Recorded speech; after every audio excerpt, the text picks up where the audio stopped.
All right, welcome everybody back. So we are at on time, believe it or not, we are really good on time. And we have a wonderful game planned. I have no idea what's in store. I don't even have a clue if it's really wonderful or not, if I'm making it up, but I can only assume so. So, it's always fun. Game number 258, season 5. We are going to be, I know there's a couple people missing, probably Adrian, Faith Romero, and who knows who. So we'll see, but we're joined by a lot of lovely people. Thank you guys for showing up. I appreciate it. So let's look at our team names. Celia, Gail, Jamie, Norman, and Vincent. What's your team name tonight? Republicans loved Trump's speech. They said it went all right. Oh, I gotta see that spelled, how you did that in there. Yeah, he spelled it the right way. Okay, Let me see. What is it about trivia and my mouse? He spelled it all right. All right. Okay, let's see.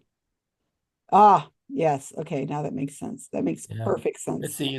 Is Trump going to impose tariffs on Zoom calls outside the country? I paid for the last year. I wouldn't put it past him. Jeez. Okay. Avi, Carolyn, Eve, and Paul T. Multiplication in the third braid group. That's what this is. Braid group? Math humor. Oh God, I'm laughing so hard. I'm stunned. I'm gonna think of my neighbors. I like this because it sounds completely like gibberish, but it actually means something. So that's why I like this name. How do you explain it? So it's very hairy math, huh? It's sprouting. There's a famous theorem in mathematics called the hairy ball theorem. Yes. Well, I know that one. I know that one, but third braid group was something that I hadn't heard. I just keep thinking there's 3 parts to a braid. Yeah, there are 3 parts to a braid. Oh, uh-huh. Dun, dun, dun. Oh, yeah. I guess that's not really. Okay, wow, whatever. Jim, Karen, Karl, Kyle, Brandy, Peggy. We want Nickelback, but we don't want Nickelback. Nickelback. There's one song I actually like. We went. Aren't they Trump supporters? So Janine, Kat, wait, Paul they're Canadian. and That Rob. doesn't make sense. Simano, somebody broke it. In the chat.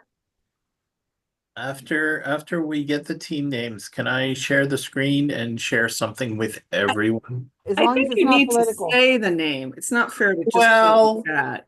I want Susan to try first. Oh. 2K.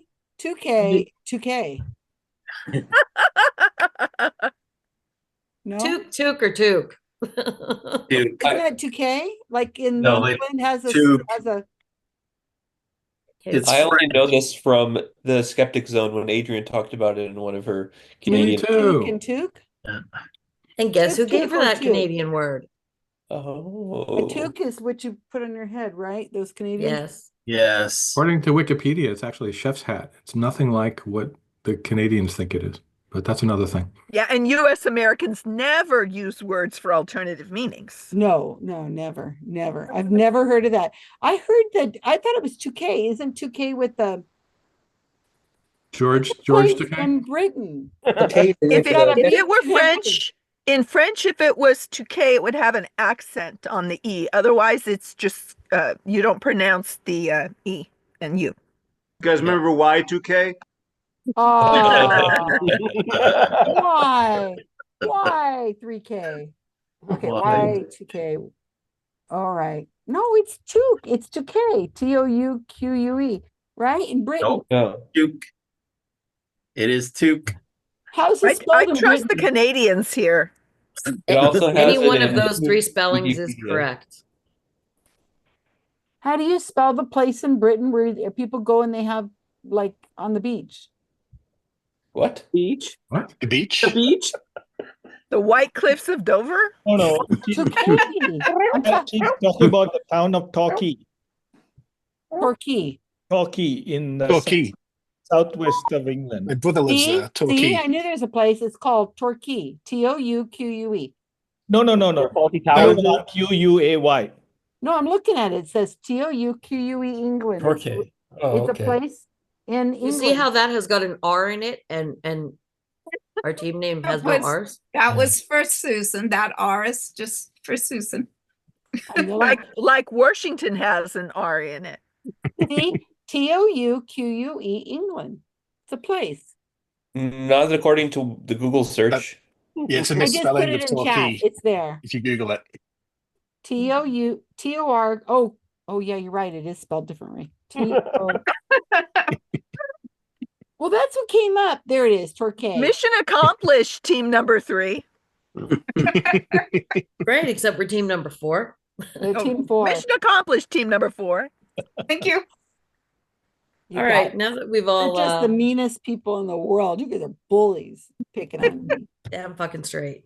Damn. So if we finally figured out the names, are we ready for the first round? I know for real. But you know what? Canadians are supposed to be nice. Well, were. Nice about you Canadians. Well, No. That's not Susan. You're mistaken. Canadians are supposed to be polite. Nothing about being nice. look at Kat. Elbows up, baby. Elbows up. That's why I want to share my All right, video. hurry up and share your screen. Okay. All right. That's why he wants to share his screen. Share this one. I need to share sound and optimize and share.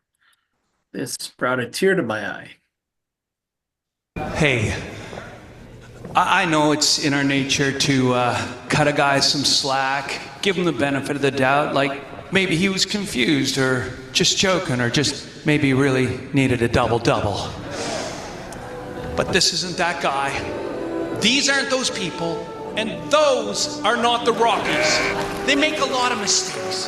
They mistake our modesty for meekness, our kindness for consent, our nation for another star on their flag, and our love of a hot, cheesy poutine with their love of a hot, cheesy Putin. They think they can bully us, threaten us, and push us around, but they do not know us. That artificially drawn line they keep talking about, not artificial, and it's not on a map. It's right here. This is the land that Terry ran, the land that Gord sang about. This is the birthplace of peanut butter and ketchup chips and yoga pants. It is the land of universal health care and the bench clearing for all, of innovation and optimism and getting her done.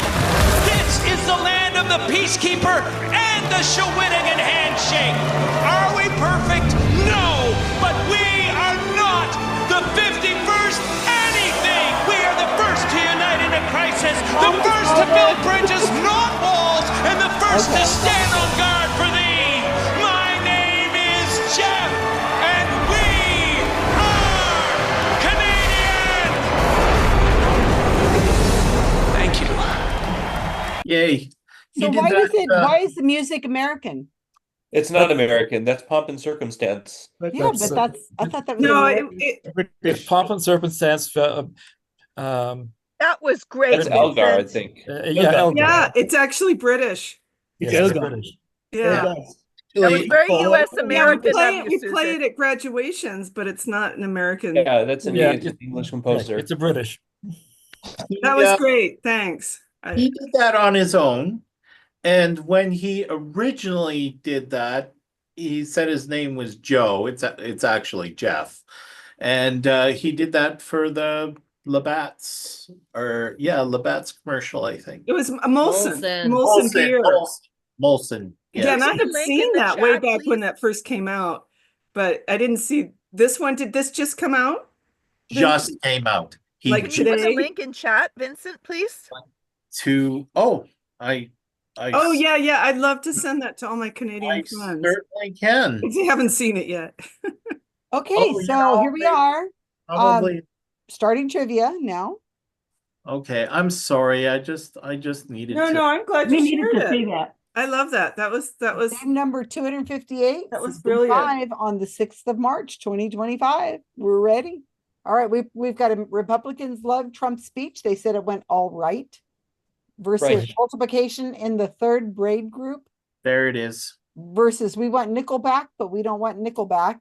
Versus Took or Took. Okay. All right. So we have first up is going to be Gail, followed by Eve doing her very first round. Then followed by, I don't know, Karl or Kyle, somebody with a K is going to do a round. Then followed by Rob. And I have 2 people for next week. So just FYI. And Gail, you should have your powers. Okay. Does I'm ready. everybody have their powers it's supposed to be doing around tonight? Because I think I might have forgot one person, but I don't remember who it was. Now you forgot me. I need my powers. Yeah. I don't know that I have. I think it's Karl. Okay, so we're ready for the first category? Sure. The first category is Oklahoma. We haven't done a state in a long time. Oh, sorry, I shouldn't sing it. Oklahoma with it. Oh, you mean it's just the one state and you have the whole country and behind you, Gail? I had just an Oklahoma map, but you can't copy and paste into Zoom, so I had to take something I already had. I did plan on having a map of just Oklahoma. Okay, question 1. The United States acquired the land that is now the state of Oklahoma as part of what transaction in 1803? It's the name we're looking for. Question 2.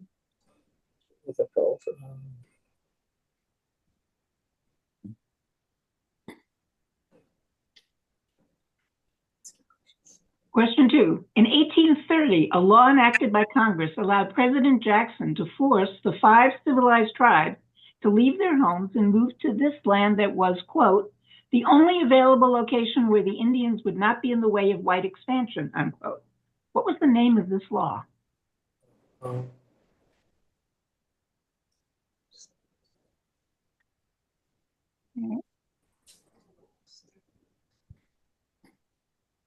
Question 3. The Sequoia Constitutional Convention, which met on August 21st, 1905, created a detailed plan asking Congress to establish what entity?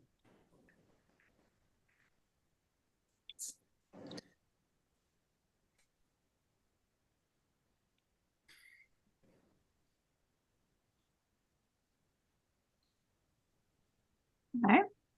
This is question 4. True or false? Oklahoma had versions of Jim Crow laws that separated the white people from the non-whites. A neighborhood in northern Tulsa created what is now called Black Wall Street, which was a thriving, prosperous community before it was destroyed in the 1921 Tulsa Race Massacre. And I will tell you, as I always do, that it is not some trivial thing if it's false. Like it was 1921, not it was 22, not 21, or something like that. If it's false, it's because there's a major thing wrong with it.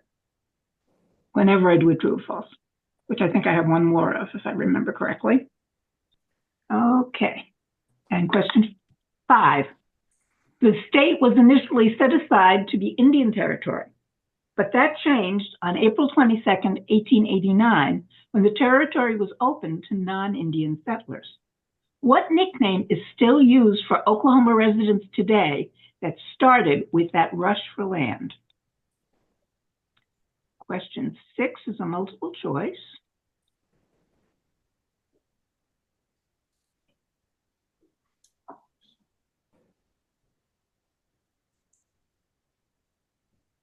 The process of fracking helps to release hard-to-get fuels. Which of the following is true about Oklahoma and fracking? A, the term fracking is a shortening of hydraulic fracturing. B, Oklahoma lies on geological fault lines that make it particularly susceptible to earthquakes, so fracking is problematic there. C, these earthquakes are almost always located within 1 mile of the fracking site.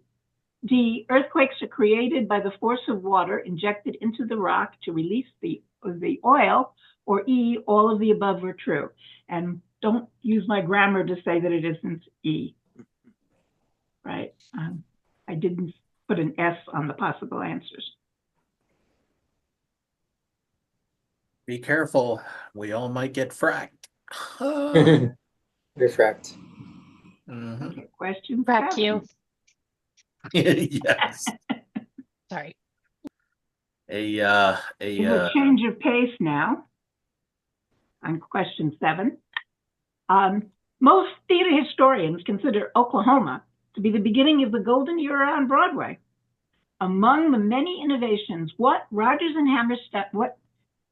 did Robert and Hammerstein expand from Showboat's music that changed Broadway music forever?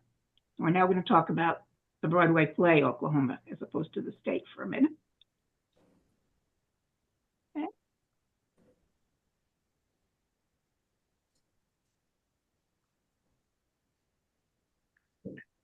Okay, question 8 is another true and false.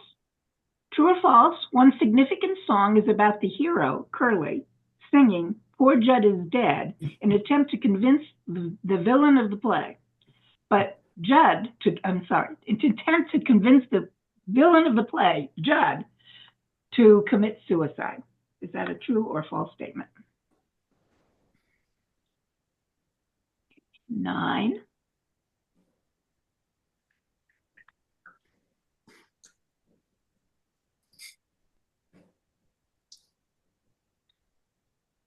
What other creative Broadway innovation happens when the heroine, Laurie, sniffs the magic potion she bought from a peddler to show her what her true love is? And it's the innovation we're looking for there. 10 is another multiple choice.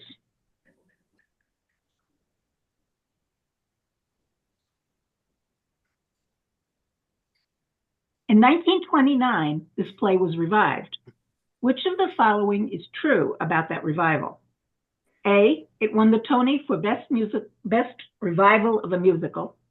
B, Ally Stoker won for her featured role as Otto Annie, making her the first performer to win a Tony in a wheelchair.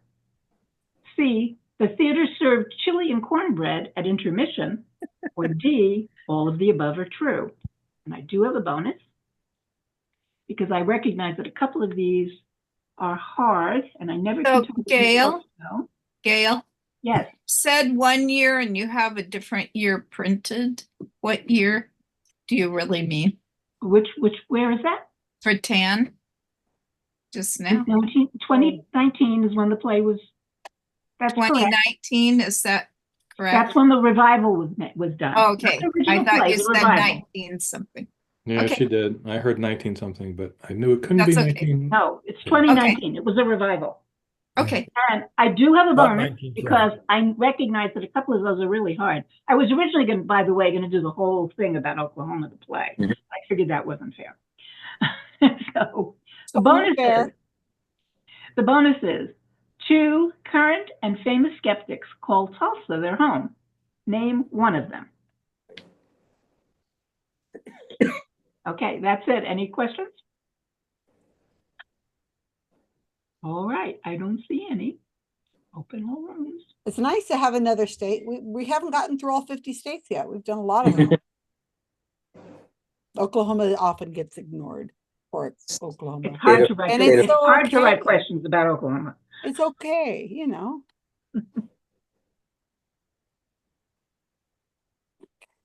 So I need to go.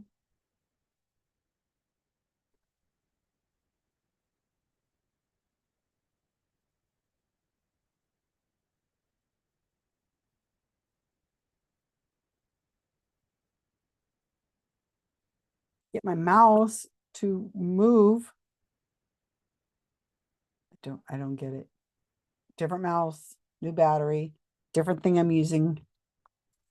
Why is it acting up? I've been changing my settings. Where is the mouse? It's gonna make me drink. It's gonna bring me to a drink. I swear. I'm gonna get a bottle of something. then I really wouldn't be able to use the darn mouse. Okay, all this time, I'm still trying to get to the breakout room. That's how long it takes. Now.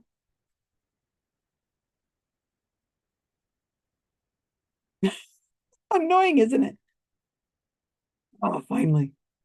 Join the damn room. Oh, wants to know, do you want to join the room? Yes, I want to join the room. Jackson, Yeah. driving the Indians, so on and so forth, but Yeah. did not know what that was called. That's why Trump had a picture of Jackson behind him. Remember? Oh God, did he? We really need to get him off our 20. Jesus. There was, it was actually all set. My understanding, and I could be wrong on this, but because I don't remember my source, but that we're actually set to start printing Harriet Tubman on the 20s. Yeah, and right. that Trump stopped that from happening. No, that's not true. It's not true. All Mm-mm. right, who did stop it from happening? It was a reason because of the counterfeiting. They didn't have something in place to take care of the counterfeiting. That's a lame excuse. No, there was seriously, it got caught, it got stopped because of some, you can look it up. It's easy. All right. I stand corrected. Really? But it sounds like something he would do. He's too busy naming stuff. All right. Anyway, Number three. three. It could be reservations or what type of reservation? The Indian reservations? Is that when that happened? It's about the right time. Yeah. When were reservations established? The what reservations? Indian reservations in the U.S. Establishing Indian reservations. I'm just guessing. That still exist. Where they purposely force the Indians to move on to the least fertile land so that they had no economy and that their diet was terrible because they couldn't grow their own vegetables, and then they got diabetes and alcoholism and all that stuff. Yeah. Number 4 is true. I'm guessing it's true. Well, what do you think? Oh, absolutely. That's true. Yeah, 4 is Black true. Wall Street, which was, and because it was so successful, the white people couldn't have that. So then they had a terrible massacre, fire, and yeah. Hey. Yeah, it was. It's number 5. That's definitely true. Wait, what's the nickname of Oklahoma? Well, I only want the word that I thought of, but I always thought it was for all people from Oklahoma, not just that category, but was just Okies. Okay. Okies? What is that? There's a term for Oklahoma. The rush for land? Where do the what state do the Sooners belong to? Oh, Sooners. That's a good possibility. I was gonna say idiots, but well, Sooners, that's kind of what Okies means. Okies or Okai? Okies? Sooners, Sooners, No, I'm actually kind of I'm leaning towards Jamie's myself. Sooners is a current term, so yeah. Schooner? Sooners. SOO. Sooners. Yeah. That's a good answer. Sooners. Okay. Yeah, it should be white trash. White trash. Which again is kind of what the word Okies means, but hey, my family's from Arkansas. I ain't putting up. You don't call these people that. They're just people. Hardworking. And I believe that 6 is E. It's all true. Yes, definitely. It's all true. That is how it works to get that water in there, and that's what then causes earthquakes, which Oklahoma didn't have a substantial problem with before they started fracking, and now they have a great earthquake problem. It's going to get much worse. Oh, it's a horrible thing, fracking. It's just a disaster. I thought number 7. What my guess is, was that the first time that they had the orchestra in the front of the stage? Oh, that's the pit. That's establishing an orchestra instead pit. of a pit. You mean having him on stage or off stage? Yeah, I'm just guessing at this. Can you? But are they generally? I thought they're kind of tend to still be in the pit, but I don't know. I'm not. I just wonder if that's the first. I'm just theater guessing. historian. Yeah, I'm First just guessing. time orchestra on stage? I don't know. I think it's I don't know what what they you're did trying to say. before. But Are you trying to say they were visual? no, not on stage, off stage. It's the first time the orchestra was actually on the pit below, in front of the stage, but below. Yeah, off stage in a pit. So you're First- saying that before the play Oklahoma, the orchestra was actually on the stage with the actors, Yeah, that's what I'm guessing. and then Oklahoma put it into a pit. I'm just guessing. I thought the orchestras went in pits and theater like way back, but I don't know. Yeah, I don't know. I'm just guessing. All right, well, Did anybody have any better answer? What do you think? I'm trying not to think. It hurts. Rogers. Oh, but what did Rodgers and Hammerstein expand from the music that changed? What did they expand? Oh, it came from the Showboat before it was Showboat in Oklahoma. Maybe I'm right about this. What did Have you Rodgers ever and seen the Hammerstein expand? Showboat recently? What did they expand from Showboat's music? So then this is not right then. I don't know. Unless someone has a better answer. We could come back to it. Yeah. Okay. I'll put a star there. Yeah, I don't know. Attempt to convince the villain of the play. I don't remember the storyline of Oklahoma, but I have a hard time believing that part of the storyline is trying to convince someone to commit suicide. Yeah, I don't think so. That's way too vicious for a happy, little, Oklahoma what a beautiful morning. So it's I false. just can't believe that. I agree. I remember, let's see. I really don't remember the storyline of Oklahoma. I don't remember at all. I can remember songs, but It was about when Oklahoma became a state. was it? It was All I that remember. historic? I thought it had to do with brides marrying brothers or something. Or that was Seven Brides. All I can remember are lines Right. of the songs and about the corn growing as high as the elephant's eye. No, I'll say false. 9. Could that be when actors are on a string or rope and they levitate, they pull them up off the stage? Is that possible?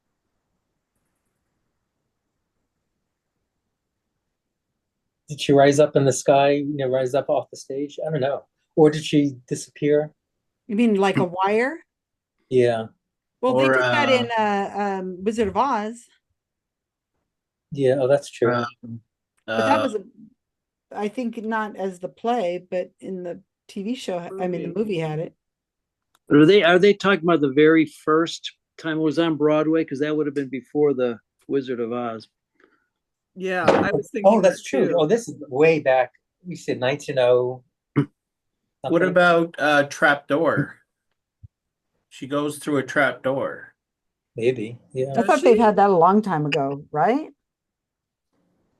They had trapdoors in the Colosseum, in the Roman Colosseum. Yeah. That wasn't a play. I would imagine Shakespeare might have had a trapdoor or two. Yeah. What happened when she sniffed the magic potion? What happened? She got stoned? I don't remember the plot line at all. At all. Some of the songs stuck in my head. I have no idea what happened in that play. She got pregnant? I don't know. Got pregnant. Got pregnant. That would be something. Well, that's what That happened would to definitely teenagers in magic. Oklahoma. Yeah. I don't know. That's all I think of is a wire. I think that's the best answer. I think. Levitating her off the stage. Yeah. That's all I can think of.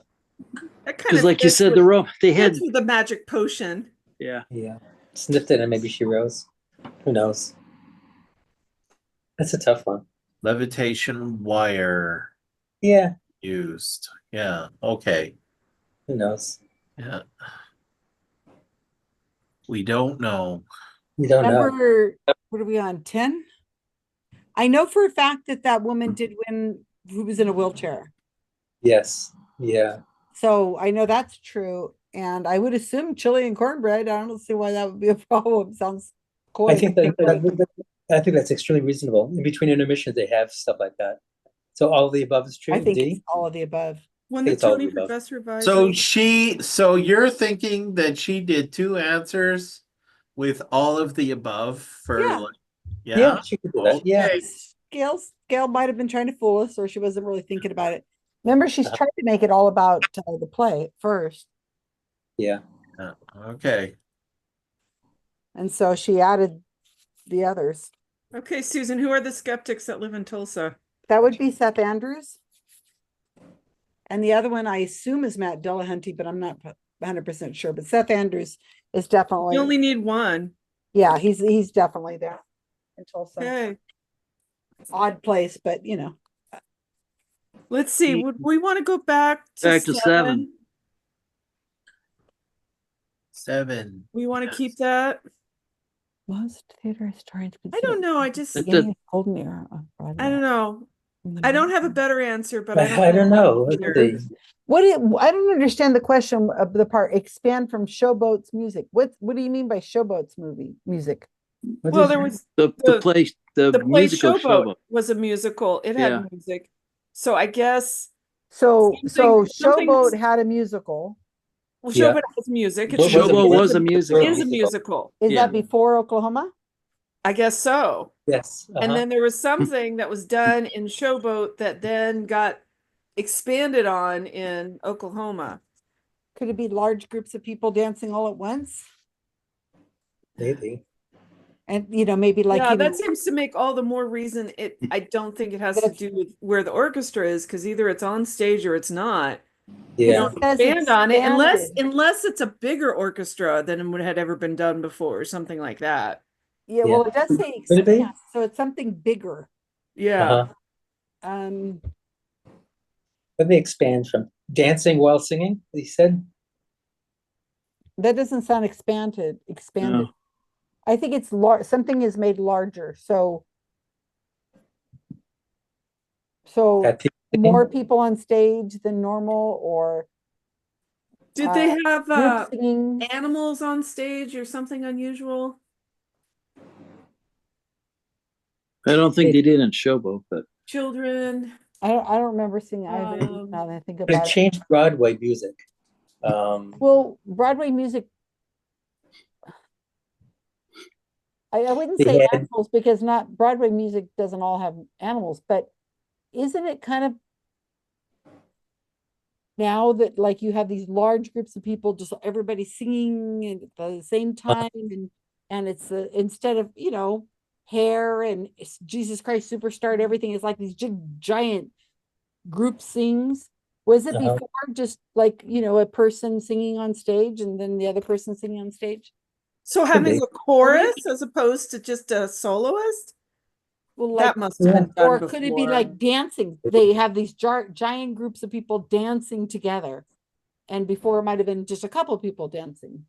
I mean, operas I'm not operas, but like Swan Lake, they had lots of people dancing, I guess. But musicals maybe didn't have lots of people at once doing something.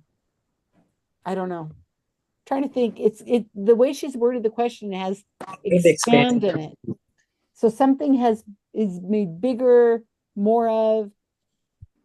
Changed Broadway forever. They had all the performers were gay. Sound of the music, the music. That was it. Yeah, they're all gay. They're all gay. More gay people on stage.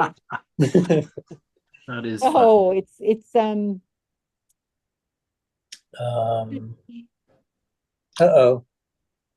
What changed Broadway music forever?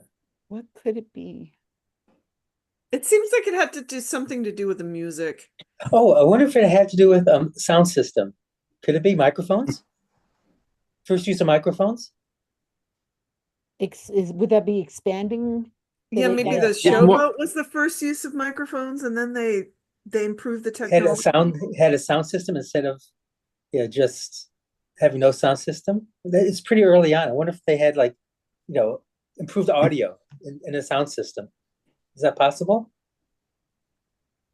How about using electricity instead of like gas Yeah. or light? So that did change. So you having a sound system did change Broadway music. Well, you I guys would vote decide. for You the guys are in sound charge. system. I'm only here temporarily, so you're whatever you vote Do you on. think? I'd vote for the sound system. Using microphones? They're Yeah. using microphones and speakers for the first time. That makes more sense than an orchestra pit. Because something that changed Broadway forever, but something fundamental that changed music. Had a sound system. Yeah. Or an expanded sound system or something. Well, maybe, yeah, maybe they, you know, maybe in the early ones, they just had one or two people with They probably And didn't have any microphones at all back then. Yeah. Just off the The stage. acoustics of the stage, yeah. Yeah, that's it. So they started using microphones and speakers and things so you could hear. So had expanded sound system. I mean, Mhm. that pretty much yeah. just narrows down everything that you said. Yeah. And that way that would cover too that the Showboat had a sound system, but It's Oklahoma expanded it. Yeah. It's narrow enough and vague enough at the same time. All right, welcome back, everybody. That was nice to see something different. Thank you, Gail. All right, so are we ready for our answers? I am. Okay, answers coming up. And it was very interesting conversations, and I'm glad I didn't do the whole thing about Oklahoma. I think that's the place people did the worst on. Yeah, I didn't really know that very much. You wanted something hard. I think I accommodated you. Okay. All right. Can you all see my screen? Yes. Yes. Okay. Question 1. It was, in fact, Louisiana Purchase. I think you all got that. That's the area that was covered by the Louisiana Purchase. Wow. Yeah, wow was right. So much more than Louisiana. And all of current Oklahoma was. And there's some of Canada in there, I see. There's some of Canada's in there. I was surprised too. But all of Oklahoma was included in the Louisiana Purchase. Yeah, that little that little bit of Canada. There's a river called the Milk River, which eventually joins the Missouri, which flows through the southernmost bit of Alberta, and I've canoed on it. Mm-hmm. That also explains why we had the compromise to build that water straight across, because obviously part of Canada would have been part of the United States if we hadn't. That's even bigger than Greenland. Yeah, right. Okay, question 2. It was called the Indian Removal Act, folks. Oh, it's We got simple that. as that. Which was We didn't have to have the year in there, did we? no. Oh, good. If we just I think I gave you the if we year, did didn't I? IRA. Oh yeah, the Homestead Act is something completely different, you guys. I have it on my house. It is. Really? And this is the summary. Most of the writing on these are things that I copied because I always believe these should also be learning experiences. And this is how Jackson got the grant to put that to force those Indians to move to the area. You know, the whole Trail of Tears came as a result of the Indian Removal Act of 1830. And he had the power to do it because Congress had passed that. You know, Congress needs to do that. We all know that, right? Would you call it, would you really phrase it, get them to move? Not close to that, wasn't it? Did anybody have the actual Indian Removal Act? Yeah. So we had resettlement. We didn't have the year. We had it. Yeah. Now that was the one where the Supreme Court ruled against them, and Jackson said, "Let them enforce it themselves." I think you're right. Yeah, Jackson told the court to go stuff themselves. Okay. Yeah. Question They 3. just went out there and killed them all. It's just It was a convention. we need to replace Jackson on the 20 with Harriet Tubman, I'm telling you. Trump's favorite president, remember, was Jackson. He always says that. Yes. Question 3. I didn't expect you'd already know it, but I thought somebody would figure it out.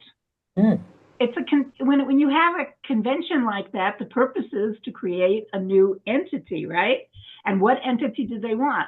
Well, I gave you a hint in the beginning by saying that Oklahoma was established for the Indians. That's what the Indian Removal Act was about. The whole state was for the Indians. In order to get the opportunity for non-Indians to move to the state, something had to change, and it was a territory then. So they had that convention for the purpose of creating two states, one for everybody else and one for the Indians. And it didn't work. So what is your answer? I don't see the answer here. A new Indian state is part of the U.S. that was not part of Oklahoma. Okay, but that's the question said that Congress to establish what entity? So a new What Indian entity? state? A new state. That whole thing? Sequoia that was not part of Oklahoma. Okay, so it's the state of Sequoia. Is that correct? Is that That's what there's still a county of Sequoia, but they wanted it to be a state reserved That didn't for happen. Indians, like the whole, because Oklahoma was about to become a state and they knew that. And they knew once it became a state, all these people would be going west and they wanted to keep their land. So they asked for a state for the Indians as part of what was the territory of Oklahoma when Oklahoma became a state, but Congress did not approve it. And you can see in the map where that was supposed to be, that eastern part of the state. And there is still a county of there, but it isn't only for Indians. I didn't know that. Interesting. Yeah, I thought it was fascinating when I learned that too. Okay, question 4 is true. And that's one of those things that we didn't learn in school, but Black Wall Street was absolutely flourishing and doing well until it was completely attacked. And I left out, you can see all of these things that were happening there. And I left out the part where they totally destroyed it. I had lots of pictures. Yeah, it was their destroying it. punishment for being successful. Exactly. Yeah. Black people weren't supposed to be successful. That's a good response to any argument when people say, oh, well, they don't improve themselves. Well, yes, they did. Yeah, they do. And then you tear them down. Viciously punished for it. Well, and because they had their own area and they had their own place, they also had their own rules. So the Jim Crow laws, they ignored.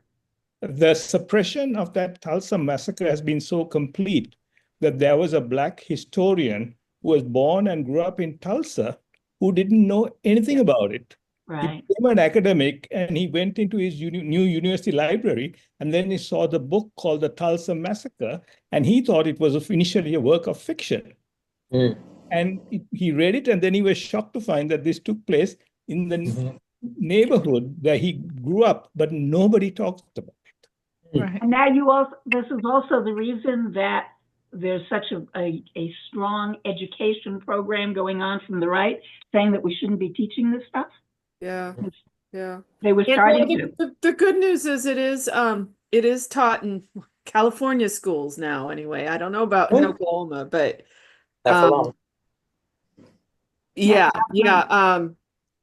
sixth graders know about it. Is there anyone in this game who was not, whether you got the answer right or not, was not aware of the Tulsa massacre? I had just heard of it recently, probably within the last 2 or 3 months. I don't remember where. But And I only heard about it in the last several years. Like same with me. Only less. I couldn't have told you it was Tulsa though, but I knew of it, but I don't know if I would have known it was Tulsa.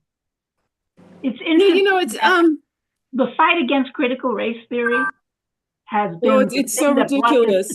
Prominence, right? Because I don't know if other communities were ever as financially successful, other Black communities as financially successful, but I've learned from reading who wrote that Their Eyes Were Watching God, that there were quite a lot of towns and communities throughout the South that were founded by Black people for Black people, and some of them were modestly successful and did reasonably well, and that's including in that that's a novel, but anyway, but it was based in a real town in Florida that was founded by Black people for Black people. That novel is worth reading for people who haven't. Oh, it's a great book.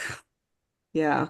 Their Eyes Were Watching God. Their Eyes Were Watching God was definitely one of my favorites as a teenager, and I still love that book. Seasons of the Sun. But that was how I Army. learned that there were actually these Black founded communities that did well. But I did not hear about Black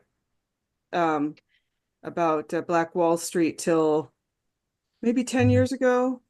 Yeah, Oklahoma didn't require it be taught in their schools till the early 2000s, and there was no like real criteria around it. My stepmom was a fourth grade school teacher in Oklahoma for 30 years. Has everybody heard about Thank you, Eve. the Chevalier de Saint Georges, the guy who, let's see, his father was a plantation owner in what's now Haiti. His mother was a black slave, and he got a good education from his father, and was in France was known as the Black Mozart. I did not know that. Okay, should we go on? Yes. Yeah. I think everybody got this one. Hey, The Sooners, excellent. because it was a grab for land, and whoever got there soonest got the best land. Oh, is that why they got the name Sooner? Mm. Oh, that's good. really funny. Have you ever seen the movie Far and Away with Tom Cruise and Nicole Kidman? No. They represent the land run in that movie and talk about the Sooners in it. And they still use it for the sports teams. Oh, yes. And they still, every time they get a touchdown, run that wagon around. That's right, they do. Uh-huh. I haven't watched a college football game for a long time, but yeah. Question 6, I think, was a hard one, harder than I thought it would be, actually. And I am quoting from Smithsonian Magazine's website. The answer is A. Fracking is a shortening of hydraulic fracturing, but the other 3 are not true. B. Something about fracking the rocks of Oklahoma has given life to what ought to be a pretty seismically quiet place. Okay, that's why that one is false. Wait, why specifically?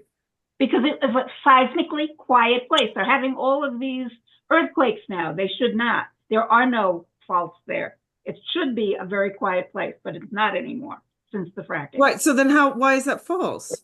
Because there was no seismic problem before. Right.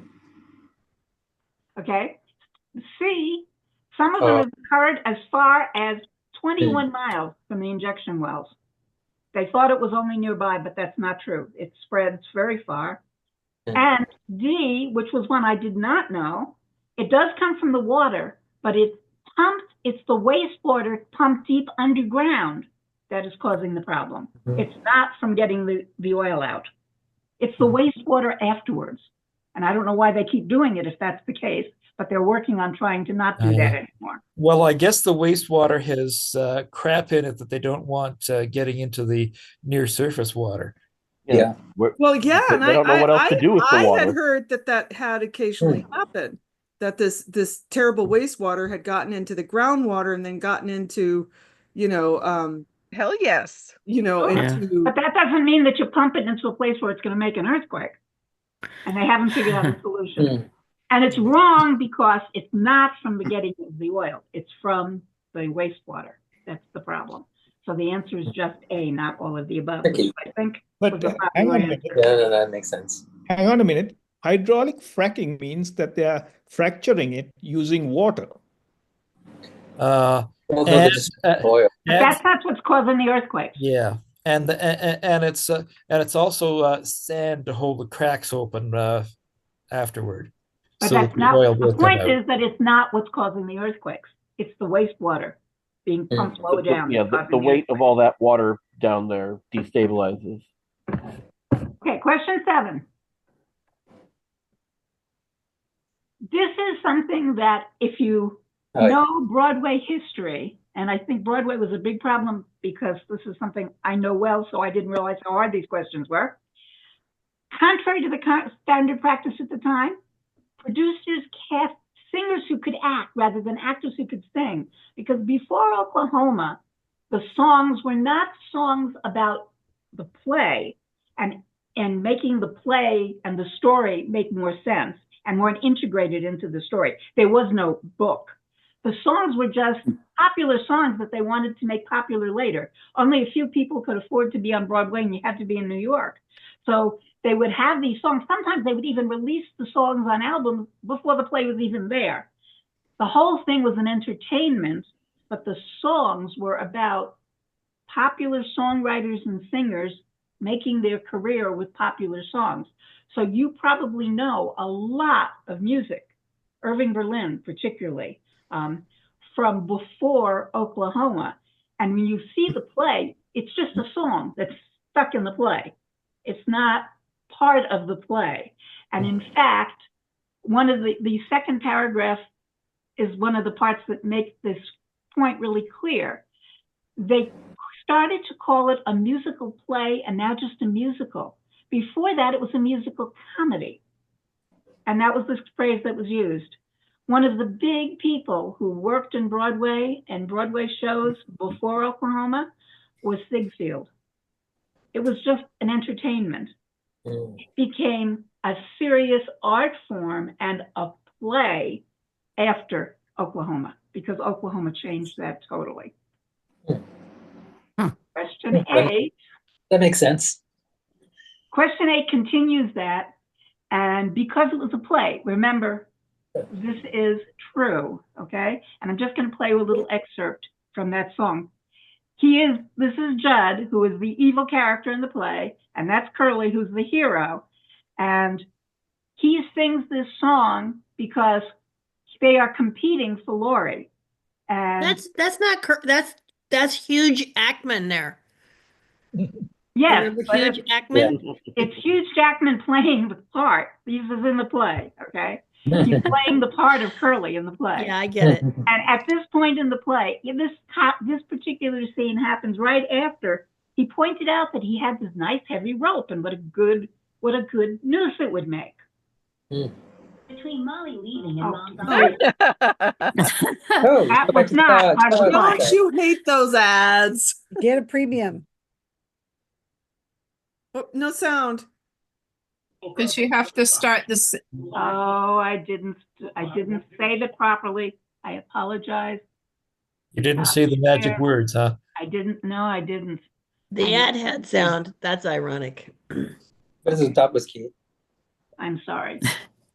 Okay. Yeah, I thought the ad had sound. That would have nothing to do with the Zoom. So you're saying that? No, it had to do with I didn't click the thing that says sound. I forgot. But we heard it when the ad played, and it's That coming was from just the same because medium. you could hear it through her speakers, but it wasn't necessarily but it wasn't right. Oh, wasn't on the, okay. Cheers down. Oh, what a nuisance. Okay, slideshow from that slide. Let's try that again. We have to... A different ad. No, it's a good ad. The preacher get up and he'd say, folks, we gathered here today to moan and groan over our brother Judd Fry, who hung himself up by a rope in the smokehouse. Then he'd be weeping and wailing from some of those women. No, then he'd say, Judd was the most misunderstood man in the territory. People used to think that he was a mean, ugly fella, and they called him a dirty skunk and an ornery pig stealer. But the folks that really knowed him, that beneath them two dirty shirts, Oh dear. always wore their beat a heart as big as all outdoors, as big as all outdoors. Judge Fry loved his fella man. He loved his fella man. He loved the birds of the forest and the beasts of the field. He loved the mice and the vermin of the barn, and he treated the rats like equals, which was right. Oh, and he... So that's what the song was about. So he does die at the end, however. Hugh Jackman is the hero, and that other guy seems a little dim-witted. So the hero trying to talk the dimwit into committing suicide. Yep. The dimwit is the evil guy. That's very gaslight, isn't it? He doesn't succeed, by the way. He ends up dying, but it's not just that he's dim-witted, he's really evil. He was a bad man.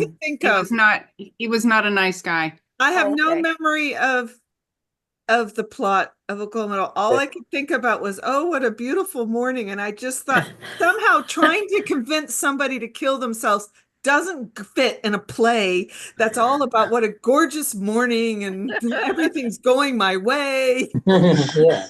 And that's one of the reasons I put that of all the music from Oklahoma that we could have talked about, I put that one in for just that reason, because that song makes no sense without the play. For women's That song was sexual there for the freedom. purpose of Yeah, I'm I'm just just a girl who can't say no. no.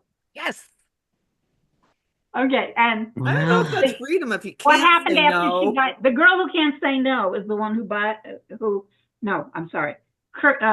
Lori is the one who buys the potion, and she sniffs the potion and falls asleep, and she has a dream. This is just the end of the first act, and what she dreams is a dream ballet. No one had ever done anything like that on Broadway before. It was lots of, in fact, some of the original complaints about the play was there wasn't enough leg and enough women bouncing around because they were looking for a Ziegfeld Follies, right? And Agnes DeMille, who was the choreographer for the original play, insisted that this was a good thing to do. So she falls asleep and she imagines what it would be like if she ended up not with Curly, but with Judd. And of course, it's a horrific story. And it's a ballet right in the middle of a Broadway play, which had never been done before. And the dance had never been part of, just like the music, part of advancing the story like this one was. And Gail, we have dream sequence, but not dream ballet. I think Dream Sequence should do it unless somebody actually had ballet. Did anybody actually have Dream Ballet? No, that's what it was about. It was about the Dream Sequence, so I'd give you credit for that. Number 10, They All Are True. Okay, and this is a quote from Ali Stoker about how she said, I've been in my chair since I was in an auto accident when I was 2 years old, so the way I move is very organic. The wheelies are unpredictable movement I use throughout the show and on purpose. And she did win a Tony Award for her performance. And this was the girl who can't say no. And that's the part she played. Just a girl who can't say. And I think everybody got the bonus. Either one, either Seth Andrews or Forrest Falcon, they both come from Tulsa. Huh. Okay. Wow, that was tough. Different. That's what I like. All right, so let's do our scores, keeping in mind that we have a couple players here that are not on teams yet. Deborah has joined us and she needs to be put on a team. Who's the other person? I can't quite remember now. It's been a while. Kevin's here now. Oh, Kevin, yeah, thank you. Yep, I'm here. Did I have a category tonight? No. Okay. Well done. Unless you want one.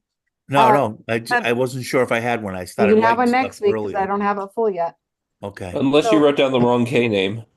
No, it's only Karl I have a problem with. I don't know why. It's a problem. Okay, so let's do scores. So Republicans loved Trump's speech. They said it went all right. Fun fact, both of those gentlemen are going to be in Calgary. And in for the weekend reason. Oh, Forrest is going to be there too, huh? Oh, those gentlemen. Oh, okay. Yeah, right. Our book club is going to do the Seth Andrews book sometime in the next few months. Good. Oh yeah. Okay, so scores. Team 1, the one I was on. Gail. Vincent, you have did you? What's Yeah, our scores? It's 5. Thank you. Multiplication in the third grade group. 7, because Eve was a ringer for the Oklahoma State things. Awesome. We want Nickelback, but we don't want Nickelback. 10. Damn. Whoa. Wow. Who is How did your you ringer? know all that? Well, it's mostly Karl and Jim, but I mean, we Brandy. There's one Brandy knew, I think this was a solid team effort. and we all chipped in. And we lucked out on a couple of them. So Okay, 2 times 3. No, you got to say it right. Took. I don't know why that's interesting, but okay. It's pronounced Washington. We got 6. All right. So team 1 is going to get, oh, Adrian's here. Woohoo. All right. So we have, so I'm going to put Deborah, who is the first to come in on team 1. Yay. One person who's leaving, Susan. Yeah, I'm leaving. And on Yeah. And then team 4 is going to get, team 4 is going to get Kevin. And Adrian has just walked in. So I'm going to put her on 2. Can we have her in 1 since we're losing somebody? No, because team 2 is going to be losing Carolyn and Avi. Oh, okay. So it's evenly spread out who's losing who. I'm not, you're not gonna be losing me. Not yet, but maybe soon. You always fall, you get your little sprout gets droopy and it starts to fall over when you tall when you're starting to get tired. Not getting enough sun, so it's got to take the energy from your brain. It's like, Oh my gosh. we know when you're starting to get tired, we can just see your sprout. Well. All right, so we have our next team. This is the first time Eve is doing this, so you guys be patient and nice as you always are, but even more so than normal because this is Eve's first try. Paul did it last week. Oh, and hey, Paul C, is this your 5th time? Ooh. So just keep in mind you're going to be fair game pretty soon. So if you're not comfortable doing it, you better let me know right away. I'll start pressuring you. All right, Eve. Oh, it's fun when you have the. Okay, so Eve, you should have your powers. Okay. And, hi, Adrian. So what you're going to do is just copy, share, and so on. I think you've probably got it. I'll advise you as we go. I'll help you with the room stuff whenever. Okay, perfect. Okay, so my background is a clue. We are doing presidential libraries.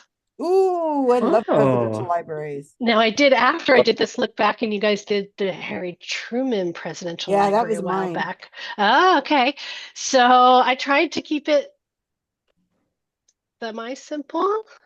So question number 1 is, how many libraries are currently in the federal presidential library system?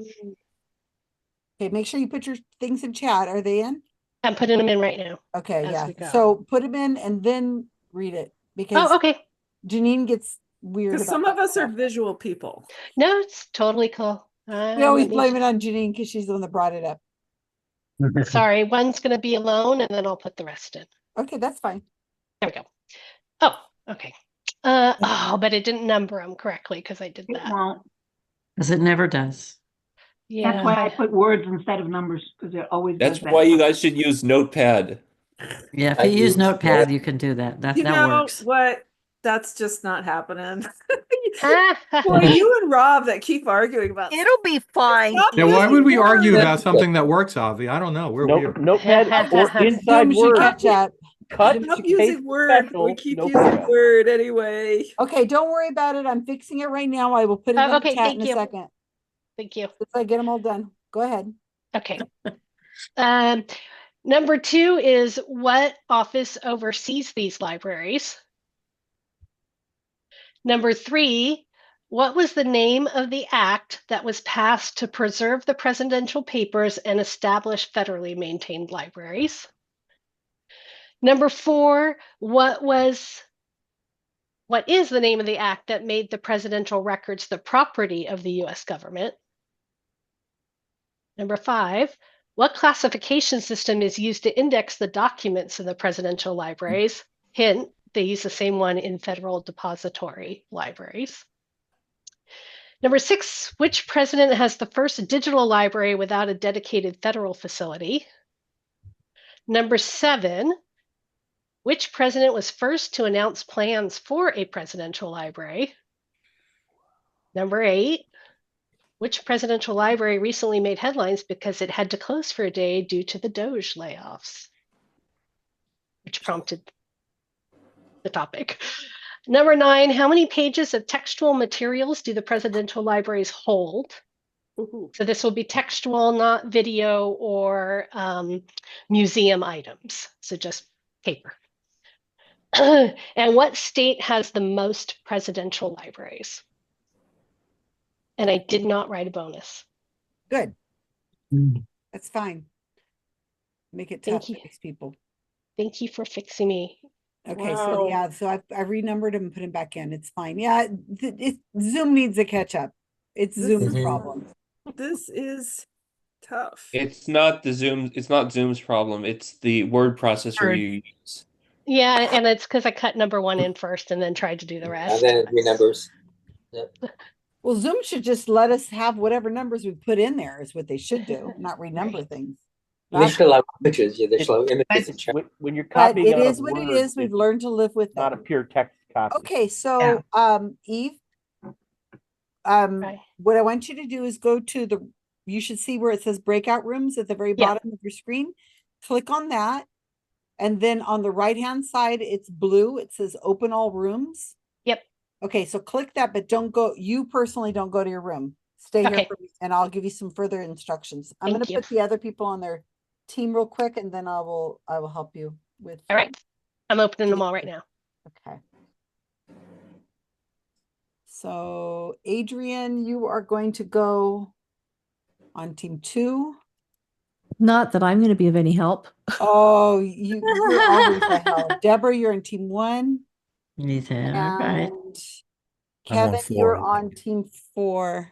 Okay. Thank you.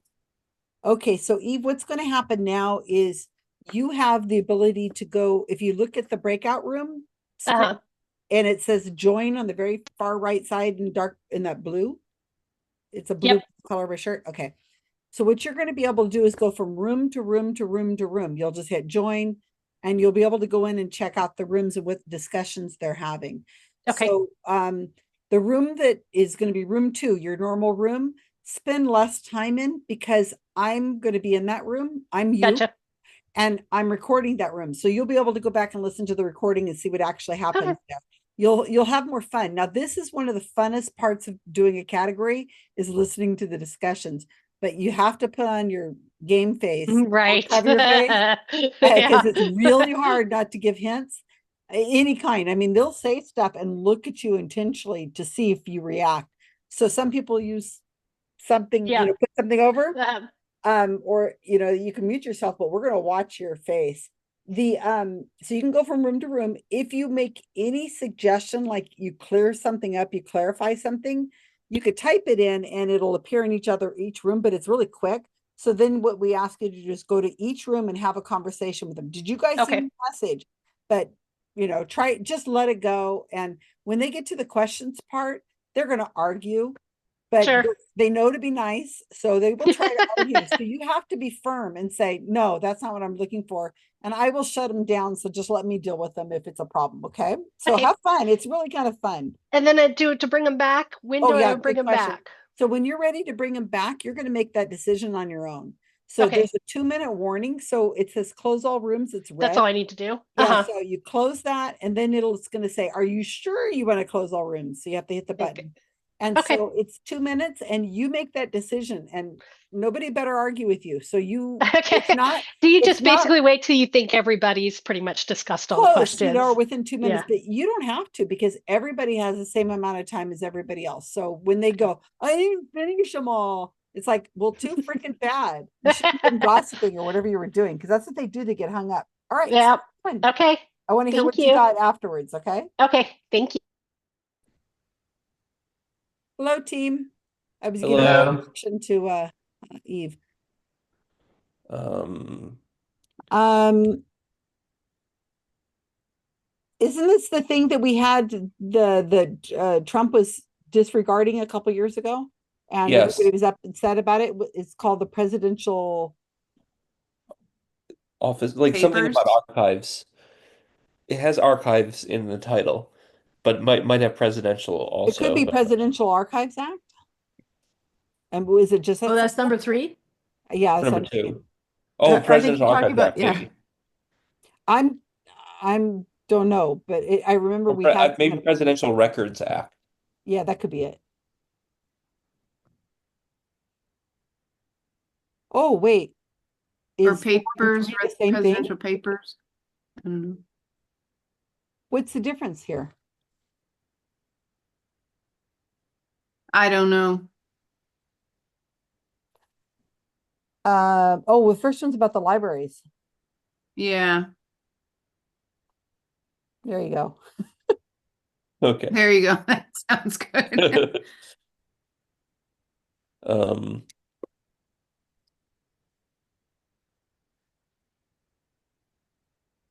Is this the Dewey Decimal System? no, I think it would be because Library of Congress is its own system, probably. Oh, I put Dewey Decimal because I didn't know anything else. So could it be the what you just said, Avi? Library of Congress system. I mean, maybe it is the Dewey Decimal, but I don't think so. I don't think so. Okay, which president has the first digital library without a dedicated federal facility? Well, is there a real difference between federal and non-federal? I mean, are some federal and some are not? Because I thought they had to be paid for with the funds from supporters. I don't know. Are they all federal?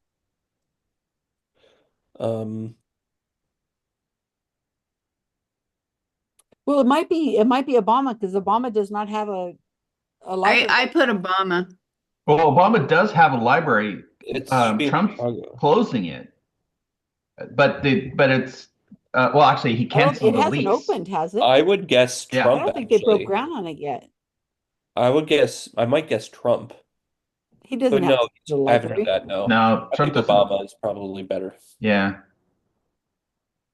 Yeah, but Obama's presidential library is moving, so him I didn't canceling the think they lease even to the had one building is. yet.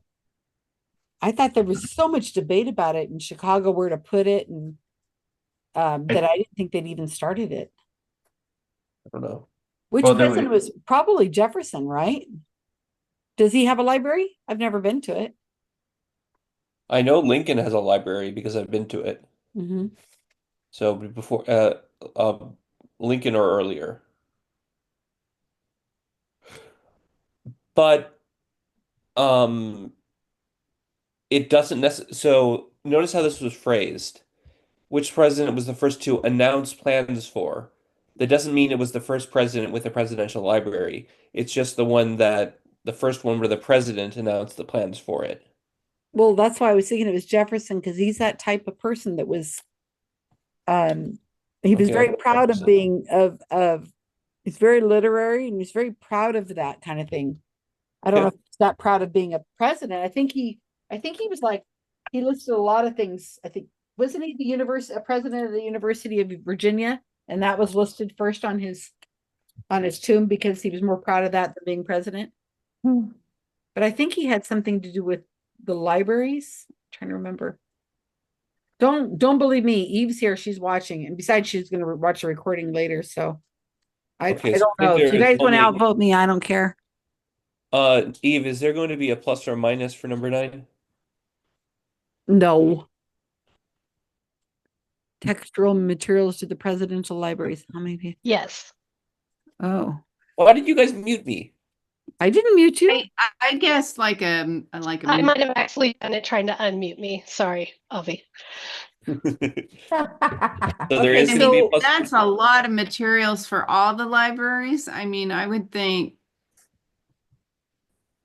I mean, just pages. If we're talking about pages and pages and pages, I mean, because it's not just books; it's also like all the records and stuff Yes. too. Notes. So and I mean, letters. I would.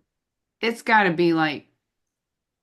I didn't think there'd be a number. I mean, is the way it's worded, it sounds like it's supposed to have so many of them. Like but to have a library, you must have 2 million pieces of paper or something. Is this the presidential libraries combined or each individual one has this many? I was interpreting it as how many of them combined. I was in. That makes That's more how I sense. put it too. I think of all of them.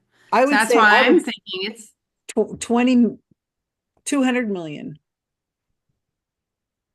More than 2 million.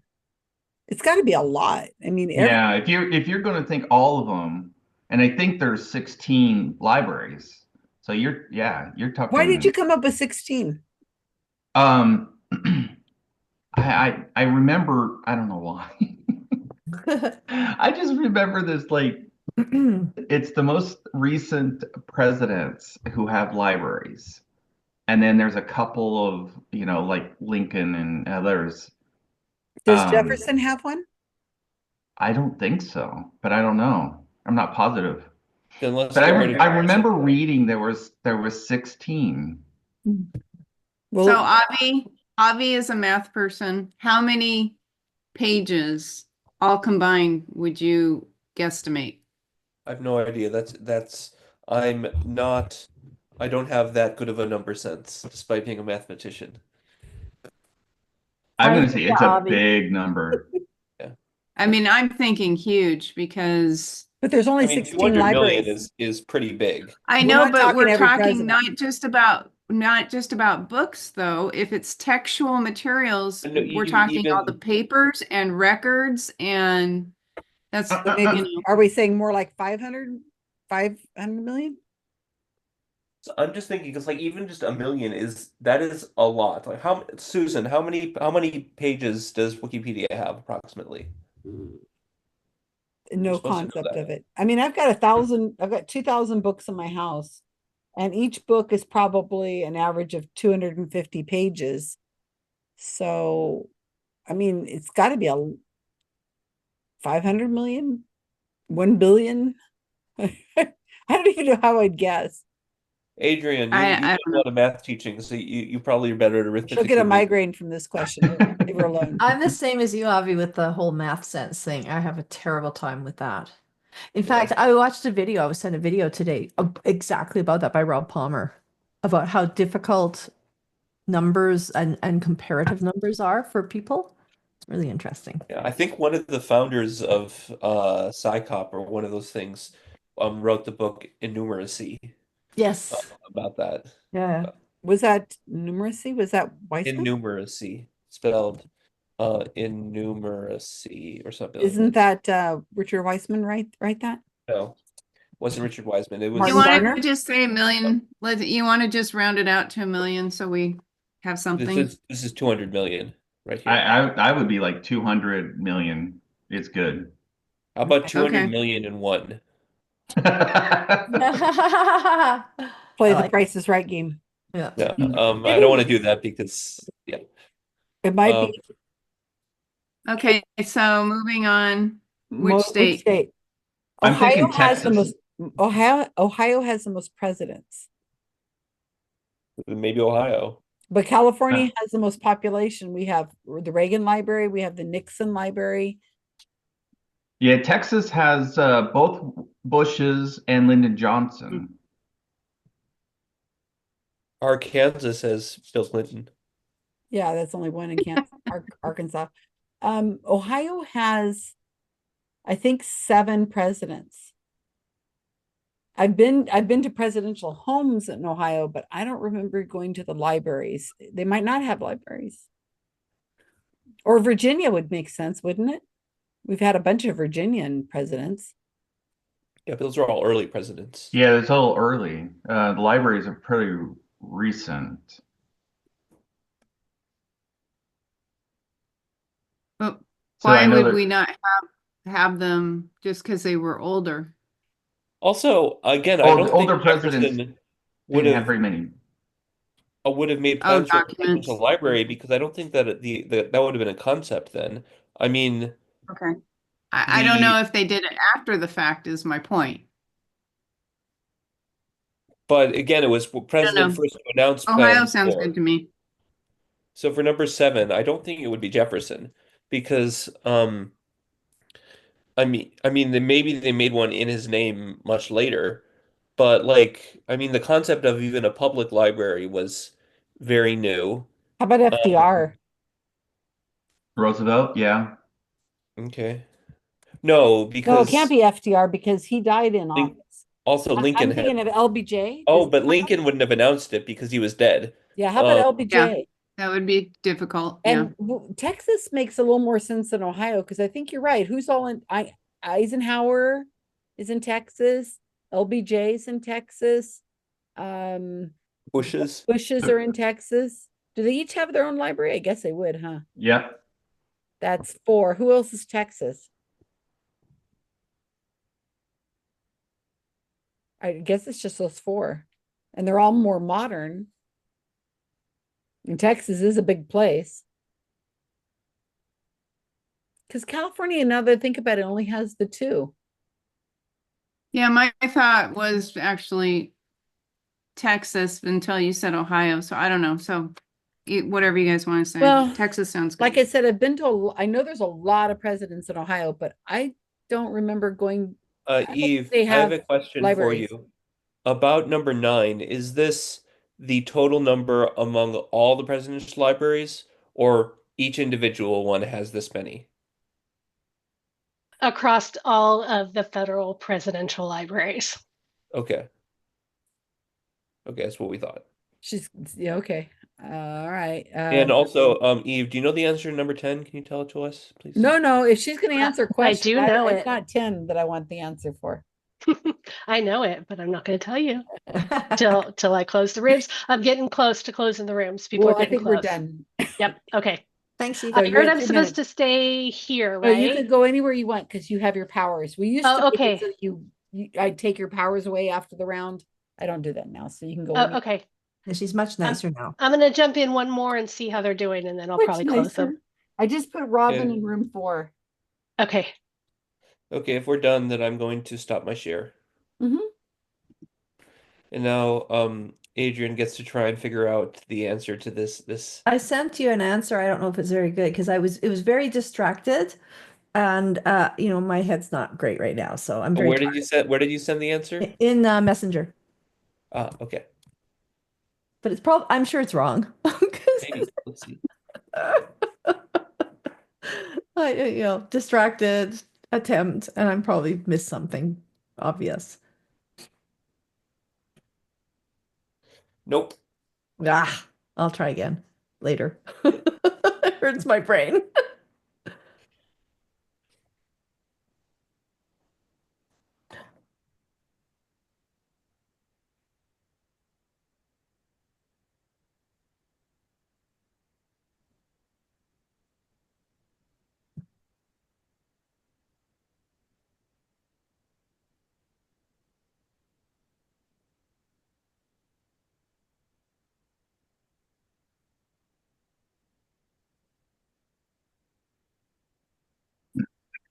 All right. Everything cool? Anything new? Just I want to better get that date figured out if you're going to have one. If not, you're going to end up. Yeah, I have to talk to Kyle. I also have a quasi backup location in that I'm pretty sure I'd be able to get a free room at a local community college. It's just that the problem would be is that you wouldn't be allowed to eat in the room. So is there a cafeteria near it? Depending on what room we have. Because that might be a good option. Yeah. So then what I was thinking, it would be we would have to order food to be in the hallway. Like in the hall, there's the hallways and there's a bunch of seating area depending on the room. But you couldn't bring the food into the room. So like I could get a table outside filled with like a bunch of pizza or something. But you couldn't bring it back into the room with you? No, you couldn't put it in. Weird. Okay, well. All right. So that sounds good, Eve. Let's see what you came up with. You're on mute, by the way. That is not a topic we've done before. I did the Truman Library, but I did it about things in the Truman Library. Yeah, I decided to stick to just the library piece and not delve into the museum side of it. So we are hoping that you're giving us some leeway around those numbers. There will so be the Truman Library was a real bomb. Too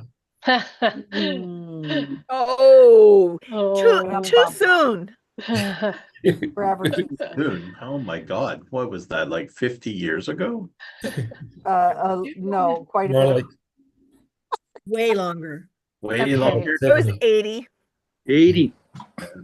80 years ago. I'm sorry. I'm trying to figure out how to share my room Your or share my screen. Okay, so at the bottom, Oh, it's I green got it. button. Yeah, I was hitting a different piece. There we go. Okay, I literally just threw this into a PowerPoint while you guys were in your breakout You don't rooms. have to do it, but I know, but we like it. It's fine. I had it in a Word document, but it made it hard to read, so I was moving it over. Look how real pretty quick. with the red, white, and blue. Yeah. So there is. I will give some leeway around certain answers. I will let you know which ones those are. So. First question up, and you guys did great. I gave this to my medical librarians at work, and they laughed at me. Really? We don't know these answers, so feel good. I did write a 13-page research paper on this in grad school for my government documents class. Now you get to use it for something. Yeah, this is about the only thing I've ever useful. used it for. My first job in a public library was at Stockton Public, and they are a federal repository, partial. So I got to use some of it there too. Okay, sorry, this is a little small. You, Paul, 16, kick ass. Okay, so there are 16 libraries in 16. Yep. Wow. This includes Obama's virtual library and the future libraries of Trump and Biden. If you gave me 13, I have to. That is according to Wikipedia. I have to quibble with future libraries because we had this discussion about the fact that Trump and Biden do not have libraries. That's correct. Yeah. TBD. And the question was how many libraries there are now. But I didn't say no. I didn't say now. It And if says you how look, many libraries are currently in the federal presidential and they are library system? currently. So Eve has the she's But looking, the answer as you'll she's see looking for here, is 16. So but I will currently accept in there 13 as an answer because it's the number of physical libraries. Ah, yay! I even have it here pre-written because I knew got me to shut up. because I when I wrote it, I wrote the answer is 13. I went and checked my answer, and Wikipedia and NARA say 16 because of Obama, Trump, and Biden. Which those are up in the air still because I didn't ask this question, but presidential records aren't open for 5 years. So, and then they'll have to determine where they want it, if they want a physical one. So later on, we have a question of which one's virtual. Obama's is really interesting in that his records are virtual. He does not have a physical presidential library that is run by NARA. He decided to open his own, run by an outside situation, which will be in obviously Chicago. So this is the first time that's happened since Hoover. So it's But I have a question about Obama's because Yeah. the media just said that Elon canceled the contract for the lease of the building for the Obama library. Because NARA, which is the next answer, the government owns his documents. So they own his documents and they will own his virtual library of those documents that still need to be scanned. But his actual presidential library is not, physical library is not run by okay. the archives. So that's the next question. And so these are the libraries: Hoover, FDR, Truman, Eisenhower, JFK, LBJ, Nixon, which was not a federal library. It became one later, I believe in 2007. Ford, Carter, Reagan, Bush, Clinton, the next Bush, sorry. And then, of course, Obama, Trump, Biden. That was nice. I didn't put a red line through. Okay, will you give us 12 because we took our 13 and made it a 12 because we thought that the virtual one didn't count. The virtual one doesn't. No, it's 13 physical. The virtual one is number 14. We were wrong by one anyway. Yeah. We should So 13 or 16. So what office oversees the libraries? It's the Office of Presidential Libraries and the National Archives and Records Administration, NARA. I will take just NARA or just Office of Presidential Libraries. How about Office of the Archivist? Not the same. Okay. All right. Question number 4. What was the name of the act that was passed to preserve the president? This is question number 3. Oh, is it? Yep. Sorry, I was moving them over and I didn't number them. Yep. So question number 3. What was the name of the act that was passed to preserve the presidential papers and establish federally maintained libraries? So it was the Presidential Libraries Act in 1955. You don't have to have the year. Which established a system of privately erected and federally maintained libraries. The act encouraged other presidents to donate their historical materials to the government and ensured the preservation of presidential papers and their availability to the American public. So this established them, and as you can see, they're privately erected, so they have to get funding for it outside of federal funding to build the buildings, and then the library is maintained federally after that. All right. The next question is, what is the name of the act that made the presidential records the property of the U.S. government? And so that was the Presidential Records Act. It was in 1978. So previous to that, they were donating their records to the archives, but they were not owned by the archives. So in 1978, they passed this act to document the constitutional, statutory, and ceremonial duties of the president and became the property of the U.S. government. So prior to that, all the official records of the White House were considered personal property of the president. Ironically, the numbers on these slides match the incorrect numbers that were put in initially that Susan fixed. I'm so sorry. No, they don't. But okay. And then separately, I said that the Nixon Library was not originally part of the system until 2007. There was a separate act that was passed to make his papers specifically transferred over to the government. So that's an interesting kind of little aside. It's very convoluted. All right. So what is the classification system used to index the documents in the presidential libraries? It is called the Superintendent of Documents Classification, or formerly called SUDOC. So this is, you know how there's Dewey Decimal for the public library system. There is Library of Congress for usually used in academics. In these libraries, they use what's called the SUDOC system, and there's designations kind of by the department that it's part of, and it was actually designed back in 1891 and is still used today to help organize these publications. So basically they're assigned a letter author symbol because it contains 2 main parts, a class stem and a suffix. So if you ever want to take the more inane class in the world, take cataloging government documents. The class stem brings together related publications, while the suffix is a unique identifier. So the designation for presidential papers is PR, so president, and the designation for the executive office of the president is PREX, which is just, it's slightly different documents.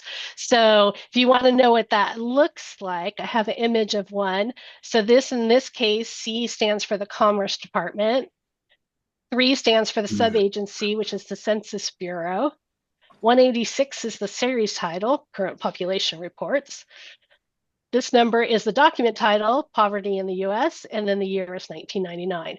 So what interestingly, you know, you go to a public library, an academic library, you can kind of browse the shelves and it will be information of similar, like all the cookbooks together, and it'll have, you know, all the French cookbooks together. In the SUDOC system, you really can't browse it. You have to know exactly where you're headed and what department, and then it gets confusing when certain departments have moved, you know, maybe from the USDA to education, back to the USDA. So it can be quite the paper trail following a document. You're just 3 digits. Why wouldn't they make it 4? Great question. I actually don't remember. But it seems odd because we're got 200 years now. Yeah. So yeah. And I don't know. Repeats if we're gonna. It's the same problem that computer programmers didn't think Yeah. they'd have a problem, and then we had the Y2K fix, and it cost billions of dollars to fix the software. So now somebody's going to have to spend billions of dollars eventually to fix this library system. Yeah, unless they're going to add some other check digit. I'll have to go look. I The didn't United think of States that. isn't going to last much longer anyway. That's Yeah, right. probably true, Carl. Mhm.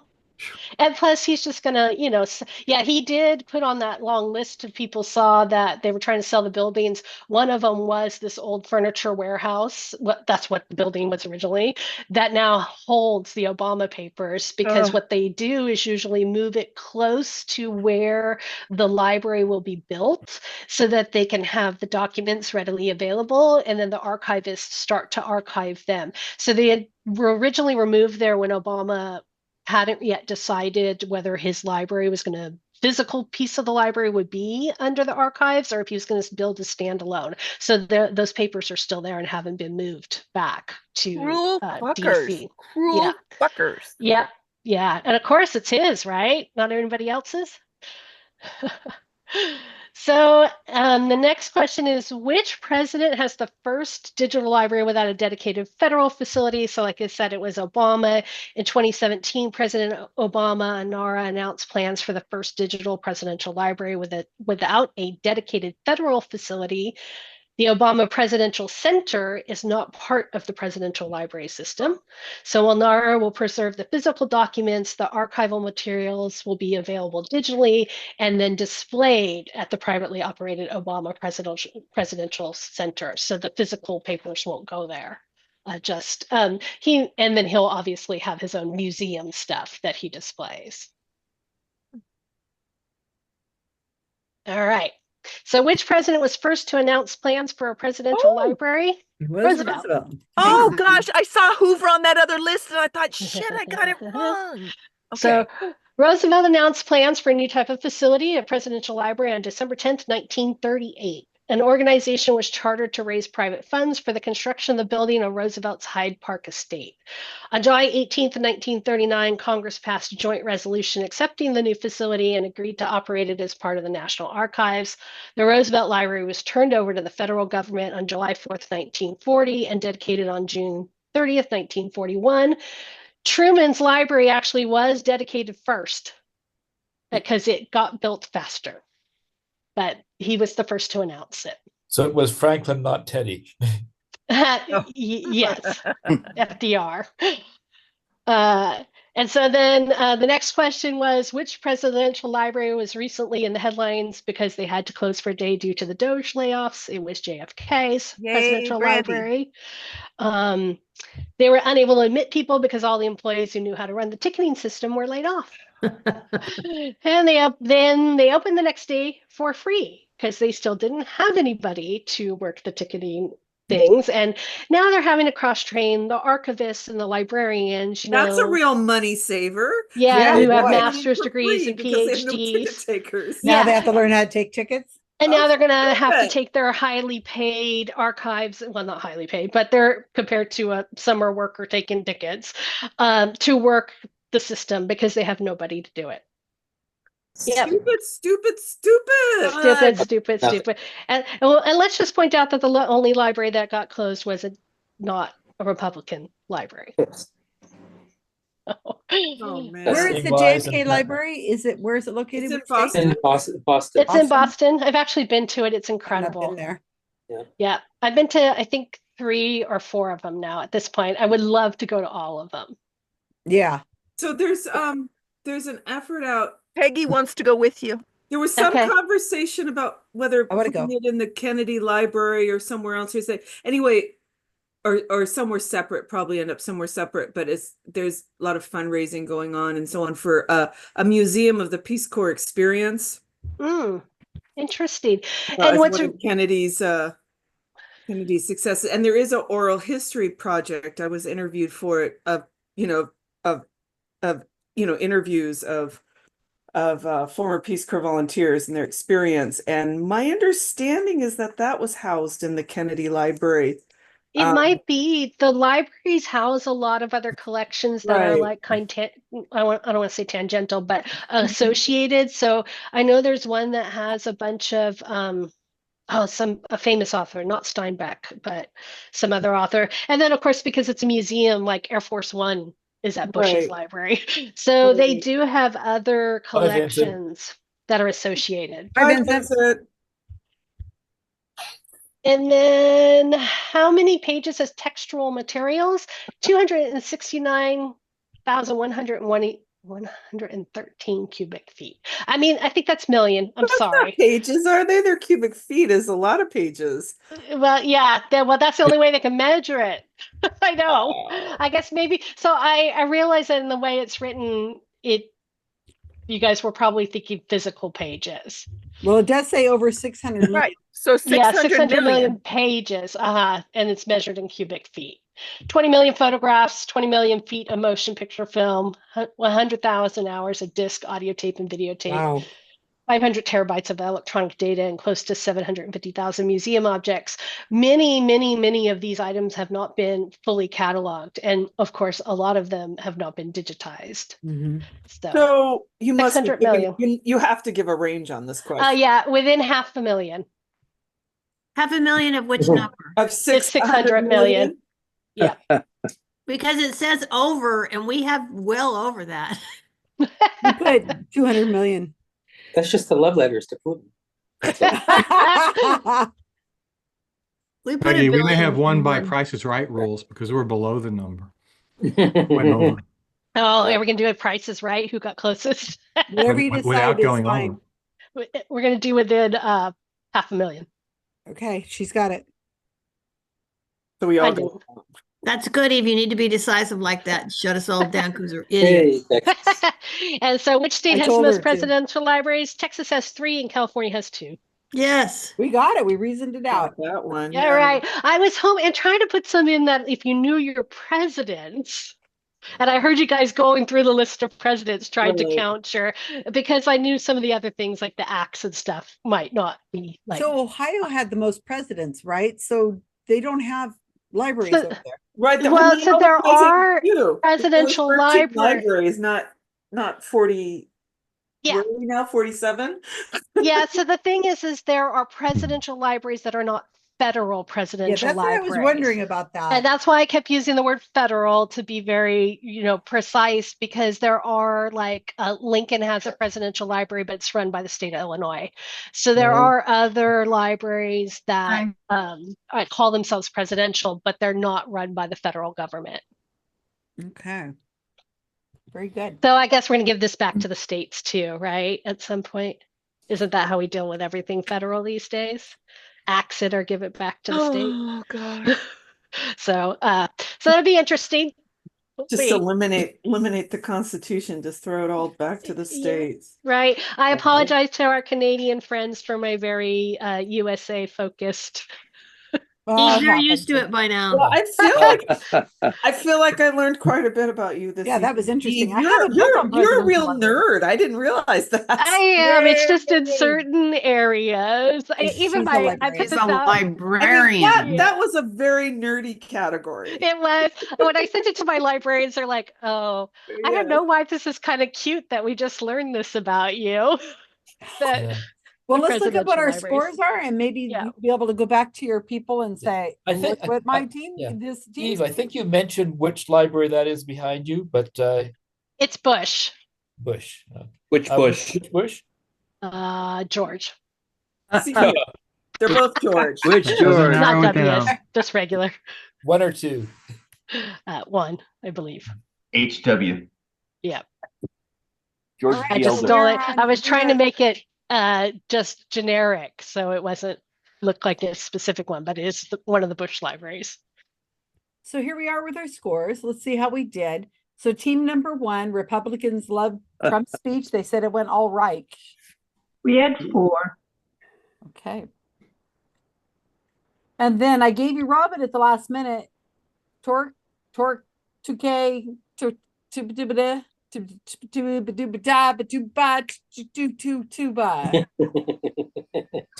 Critique. What's your score? Also 4. Ooh, Rob sounds sad. He's gonna cry. All right.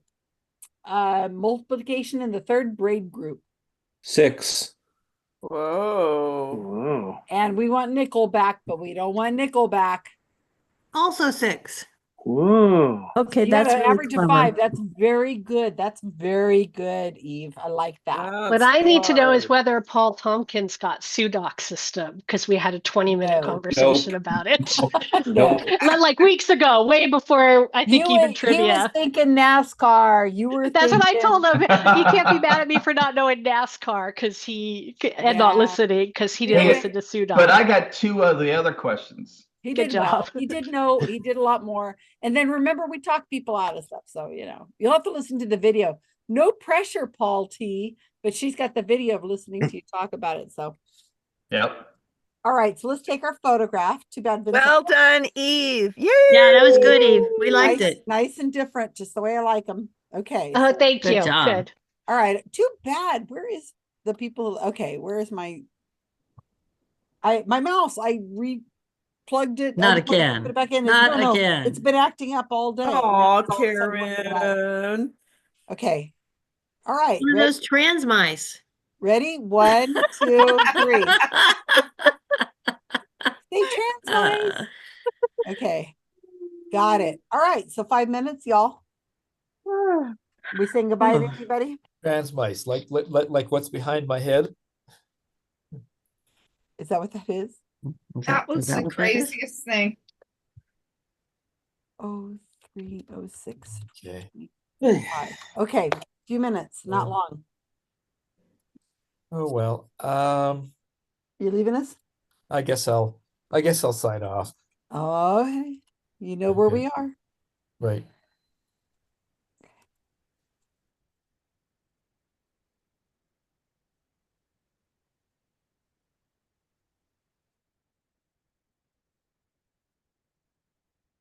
I am still recording, by the way.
Hi, Robin. Did you just arrive? You're muted. I'm doing stuff. I kind of worked late a little bit, and then I was going to swim on the way home, but I wimped out because it was 42 degrees. You were going to swim on your way home? I was. I mean, That sounds like I'm going to go. I go to Chamasol, and it's a heated pool. It's heated to 83. So, it can be 32 out, but I do have to walk from the dressing room out to the swimming pool. And then I have to jump in, which is the first 2 minutes is my husband's calling me a wimp. I was a wimp. So instead I went a wimp. But I was having an interesting early evening because Susan archived a bunch of pictures for me, and immediately a relative emailed, and I've been Oh, emailing he's back and already emailed you? yes, he emailed me, and I've been emailing back and forth with him. Oh, what's he like? Well, I don't know yet. Our conversation has been only about photographs, so he's like, he lives in "Wait a Iowa. minute, how did you? He's where? He lives in Iowa. He's probably in his 30s. I think I know who he might be on the chart, but he's a Okay. youngish man at 30 or Oh. 40 years old. Okay. But it was so funny because I opened it up and I'm like, oh my gosh, this message has been here 2 weeks and I never noticed it. And I always get mad because I message people and they don't respond. So I was like, Oh. damn it. So he must have like gotten a notification when a new picture came in on his own family tree. There's no reason for that. There should be no way he gets a I'll find out. Yeah, he must have just I mean, because yeah, he shouldn't have been able to figure that out. I don't know. It was odd. But he says, why do you have pictures of my grandfather? I'm like thinking, because I've got a lot of trees. Some of them are mine. And like, this is his house. That's his house in South Oh, Dakota. no, really? Yeah, so I have some things for him. He's like, got an email from a John Dolly. Oh. It's if you post something to your tree though, the Dolly, and it's a public tree, right? Anyone who has that name in their tree will get a hint about it. Oh, that's possible. Yeah, but I put it with the way I wrote it, I wouldn't have thought because I put quote marks around the nickname. So, but I guess it did. Corey, it's your first cousin 3 times removed. Okay. He's your first cousin 3 times removed, honey. Yeah. And he was just like, wait a minute. And I've had this happen before on a family, because I'm really into photographs and I want them out. But you know, it happens all the time where people will say, Deborah, your cat, but can you remove your cat? Deborah. Butt right hole right there.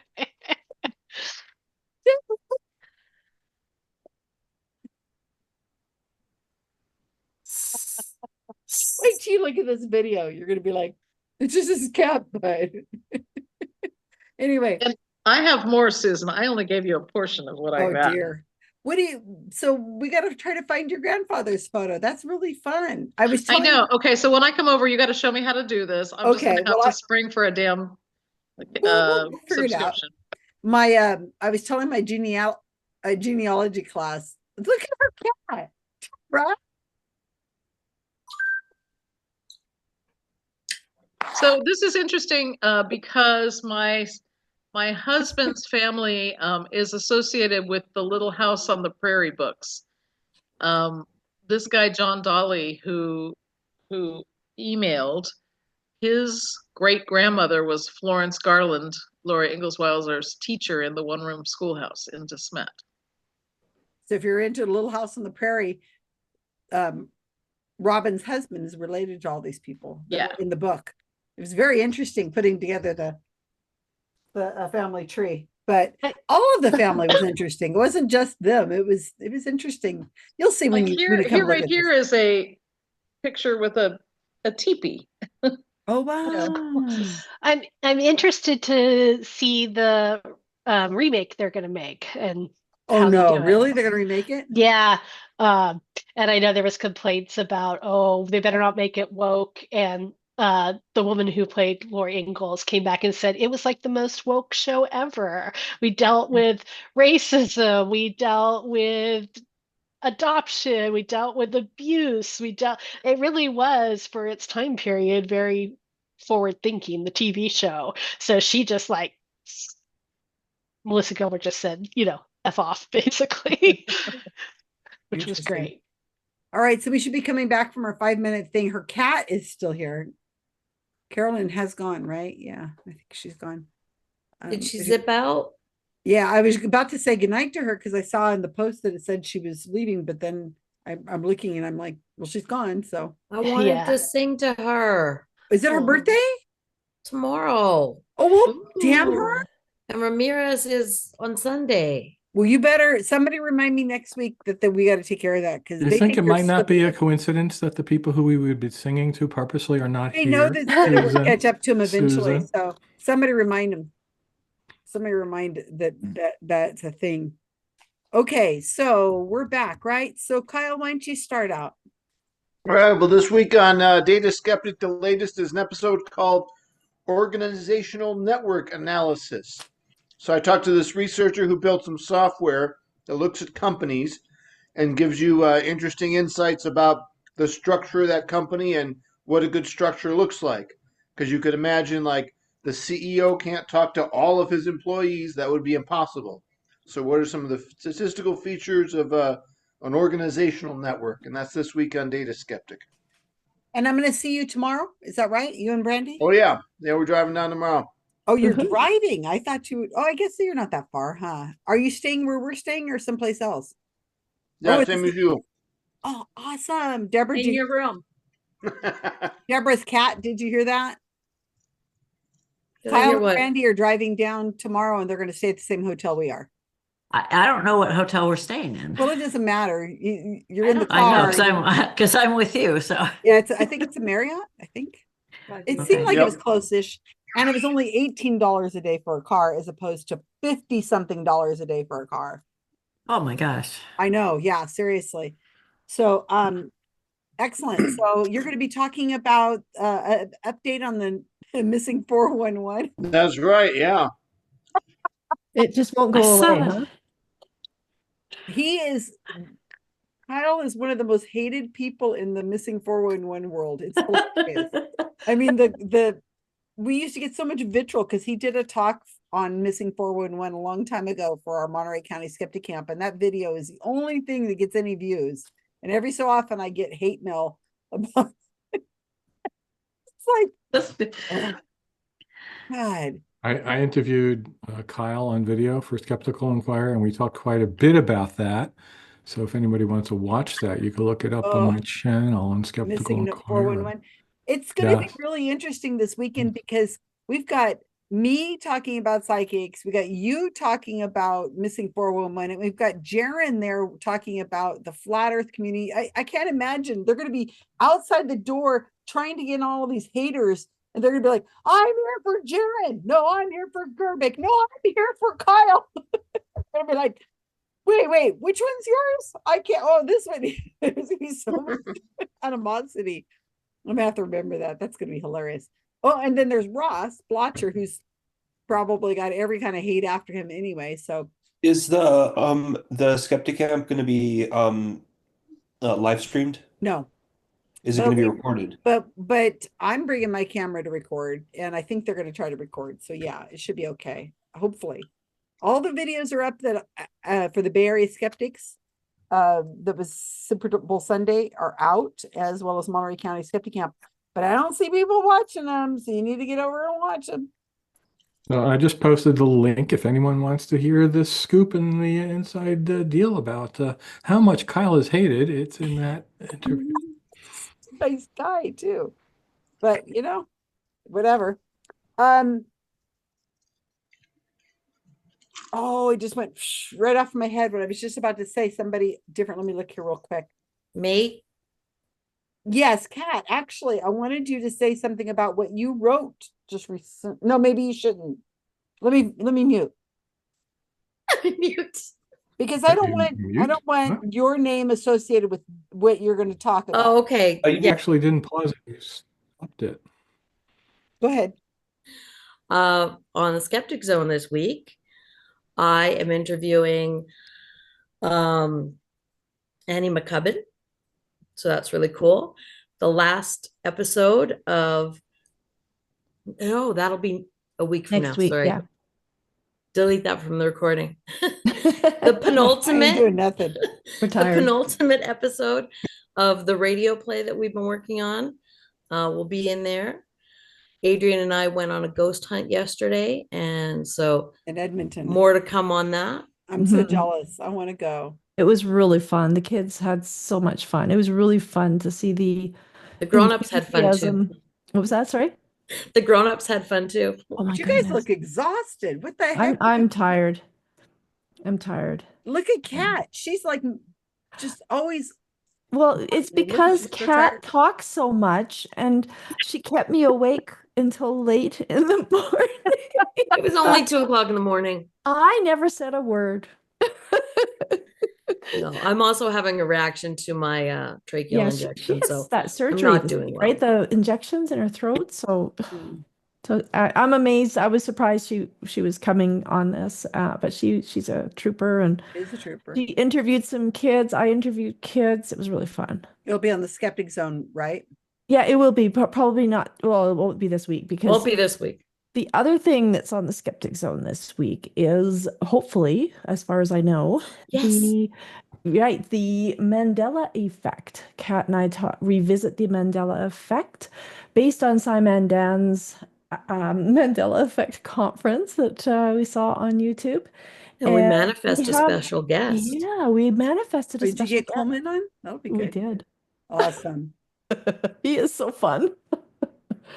So yeah, it'll be a fun episode, I think.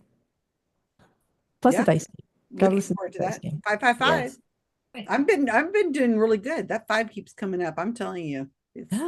It's manifesting itself. Yeah, even on the cuboctahedron. It's amazing. Adrian loves saying cuboctahedron. That's her thing. Cuboctahedron. Rob, But what she do you didn't got? bring it to Edmonton, so I we could haven't have play with time. it. Rob, you're not making noise. That's because everyone Oh, else there was you go. still talking. I was being polite. Your mouth was Um, moving, but nothing was coming out, is what I was saying. So this Monday on the RFRX show, we have Natalia Pasternak talking about misogynist psychotherapy affecting the health and legal systems.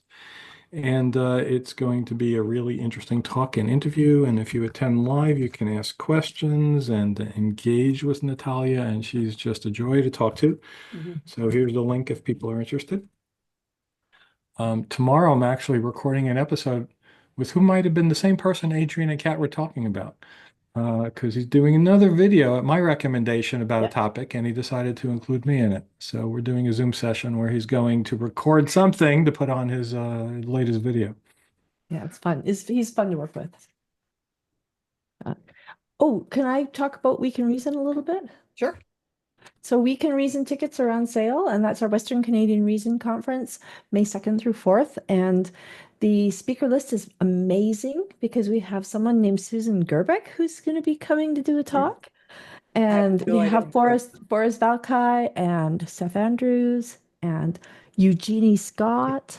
Dr. Eugenie Scott, who tours with you two and Taylor Swift. That's right.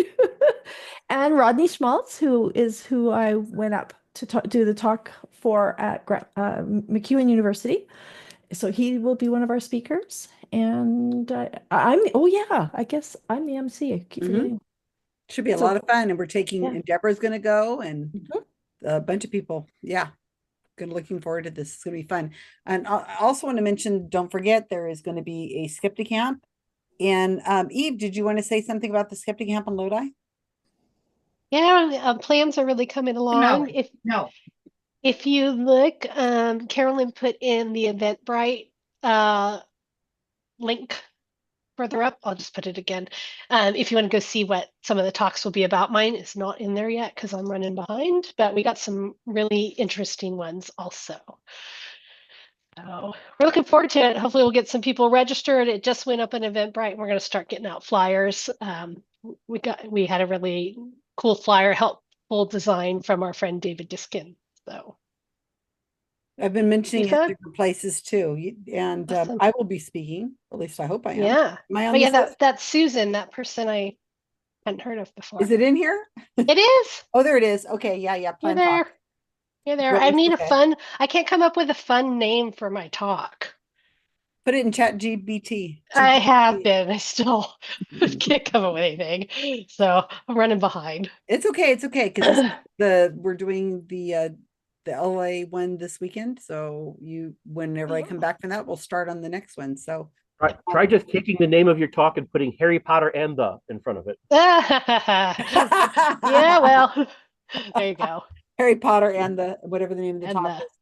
So here's my latest. I've got a Skeptic Camp article I told you would be out. It came out today or yesterday. God, I can't even remember. My days are all screwed up. This is Deborah and Karen and I were at the Skeptic Camp in the Bay Area, and this is a rundown of that along with the videos. If anybody's interested in putting on a skeptic camp, these write-ups I do are kind of instructive on how to go about doing these kinds of things. So I do them instructively for people who want to put them on. I also do them for people who are just very interested in what the heck happened with it and that kind of thing. So that's out. And I wrote a Wikipedia page just in a few hours because the GSOW is going to be focusing on anything archaeology or pseudo-archaeology for the next 6 months.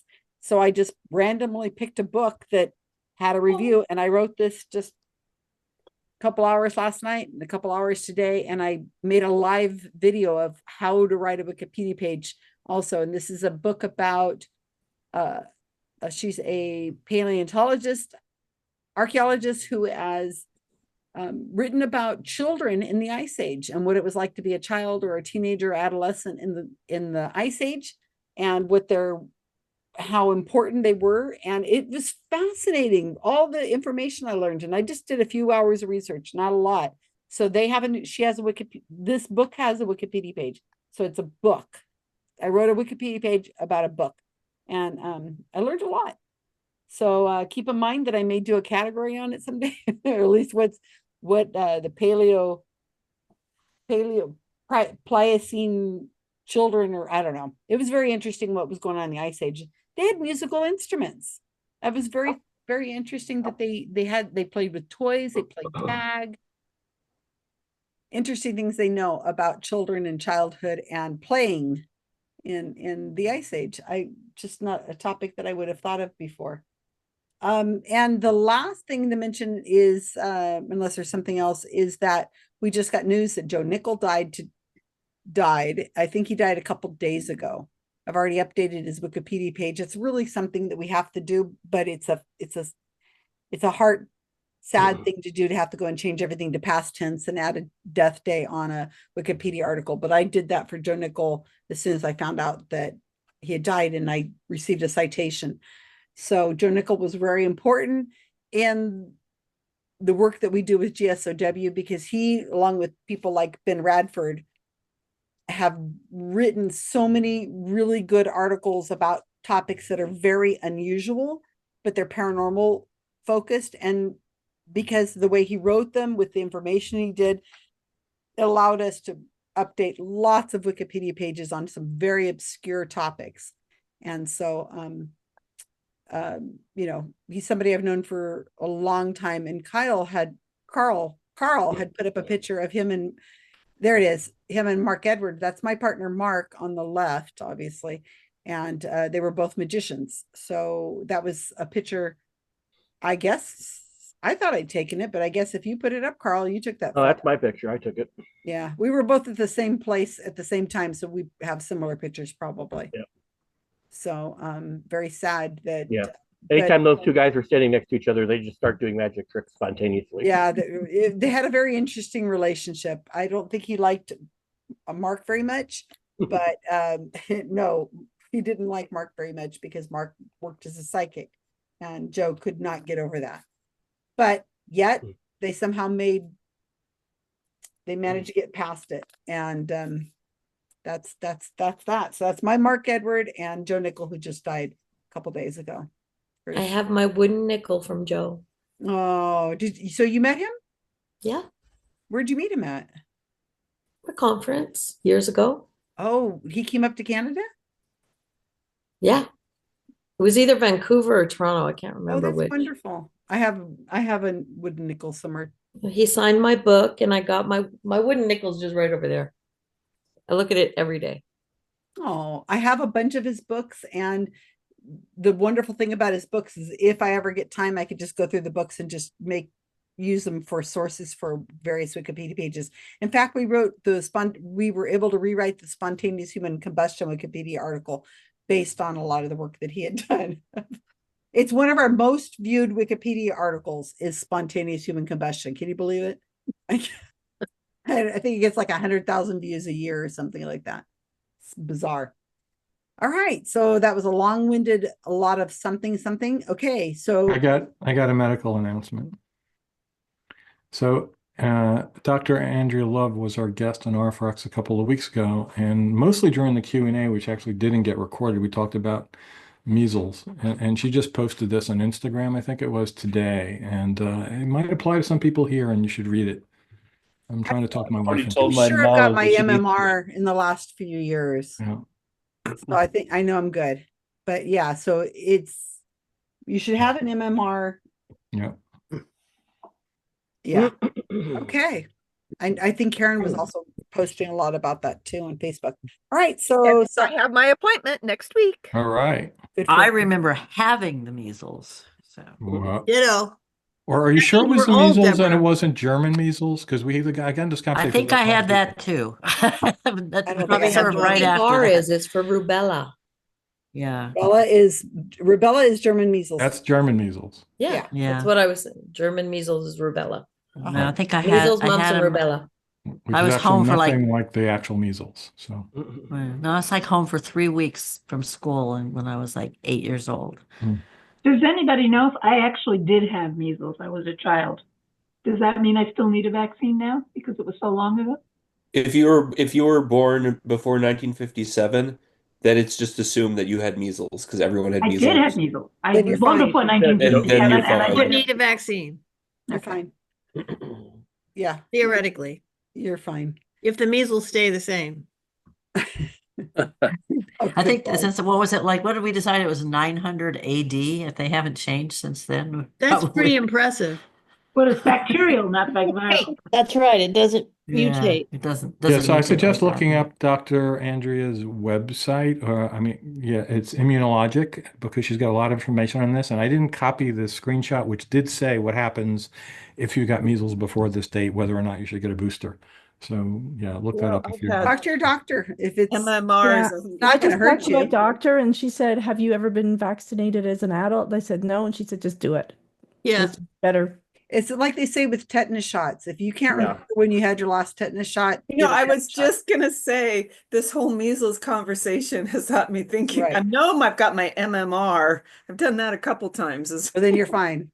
But my tetanus, I'm pretty sure I'm due for a tetanus shot. Yeah, it's every 5 Can years. we go on to the next category because I'm kind of getting tired.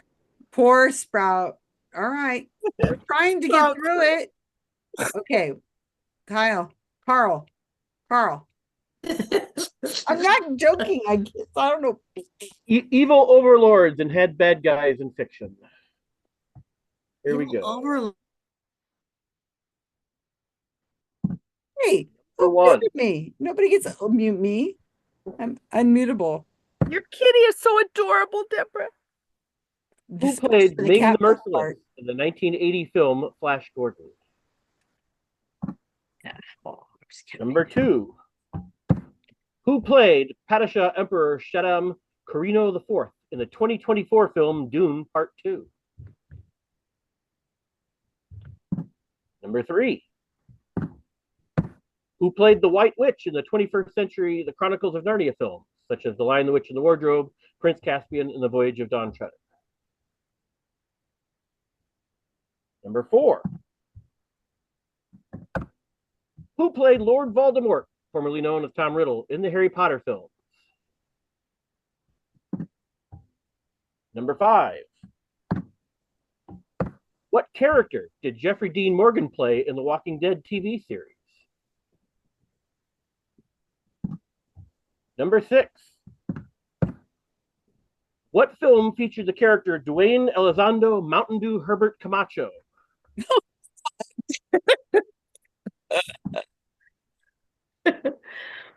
Somebody was Number drunk like 7. that.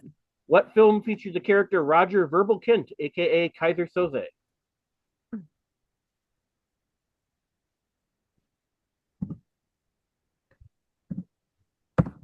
Number 8. What franchise featured the character Joffrey Baratheon? Number 9. What evil overlord is Ian McDiarmid best known for portraying?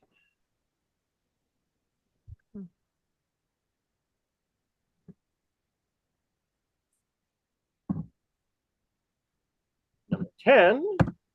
Michael Douglas played Gordon Gekko, the head of a corrupt financial empire in Wall Street. What was the name of this movie's 2010 sequel? And finally, is that supposed to say Gordon? Yes, it is. Gordo. Call him Gordo for his friends, though. Fix that in the document. That's not very nice. And for a bonus, I don't expect anyone to get. I'll be impressed if you do. Armin Shimmerin voiced this character, founder of the underwater libertarian utopia Rapture in the video game BioShock. I know that, but I don't want to show off, so I won't say anything. All right. Well, that was quick, you guys. Fourth and bicker. Fourth and bicker. I'm going to sit quietly here in the corner while you guys give us answers. I have a couple, but some of these are just way beyond me. I know I have a couple of guesses. I was sweating bullets last round, dudes. When she put up that list and it had Hoover, I'm like, shit. Don't worry about it. Because You no, did it was great. right. You got us some. Yeah, you were But right. it's right. But You it was guys- FDR. The whole time I was cringing, just waiting for wrong. I steered my team wrong on FDR, but I did. Number one, who played Ming the Merciless in the 1980 film Flash Gordon? Anybody? 1980. I'd be more likely to remember the 1930s version, I think. I'm not that old, but Let's go through I've seen it multiple times. I just don't know the guy's name. Why don't we go through and see the ones we know and then go all right. back Number and two, who again. played Padishah Emperor Shaddam Carino the fourth in 2024 film Dune, Part 2. Anybody? No? Okay. White Witch in the Chronicles of Narnia. I think this is Kate Blanchett. That's what I wrote. All Either right. her or Swenson, but I wrote. I thought it was Tilda Swinton. Yeah, I wrote down Kate Blanchett. Oh, okay. It's I think it's Kate Tilda. Blanchett because I actually know who she is and I remember her being in. Who I wasn't- remember the woman and I knew who she was. I think it's Tilda. I do think it's And Tilda. I don't know who You're Tilda right. is. Tilda or Kate Blanchett. Yeah. Blanchett. I think Tilda's good. Okay. Who played Lord Voldemort? Ray Fiennes. Rob- Ray Fiennes. yeah. Fiennes. Yeah. Fiennes. What character did Jeffrey Dean Morgan play in The Walking Dead? Anybody dead fans? So it's the bad guys, which probably means it's Negan or maybe the governor. Can we put Governor Negan? Well, does anyone know what else Jeffrey Dean Morgan has been in or what he looks like? He was in. I suck at names. He got really famous by being in. You mean besides me? The medical one. Sorry, that's not very particular. He's kind of brown-haired, brooding, handsome-ish, but without being super handsome. Has a lot of hair. Does it help at all? Sounding more like Negan. All right, yeah, put Negan. All right. All right. Negan, Negan. Sure. All right. I won't hold anyone to spelling on any of these. Okay. Thank you.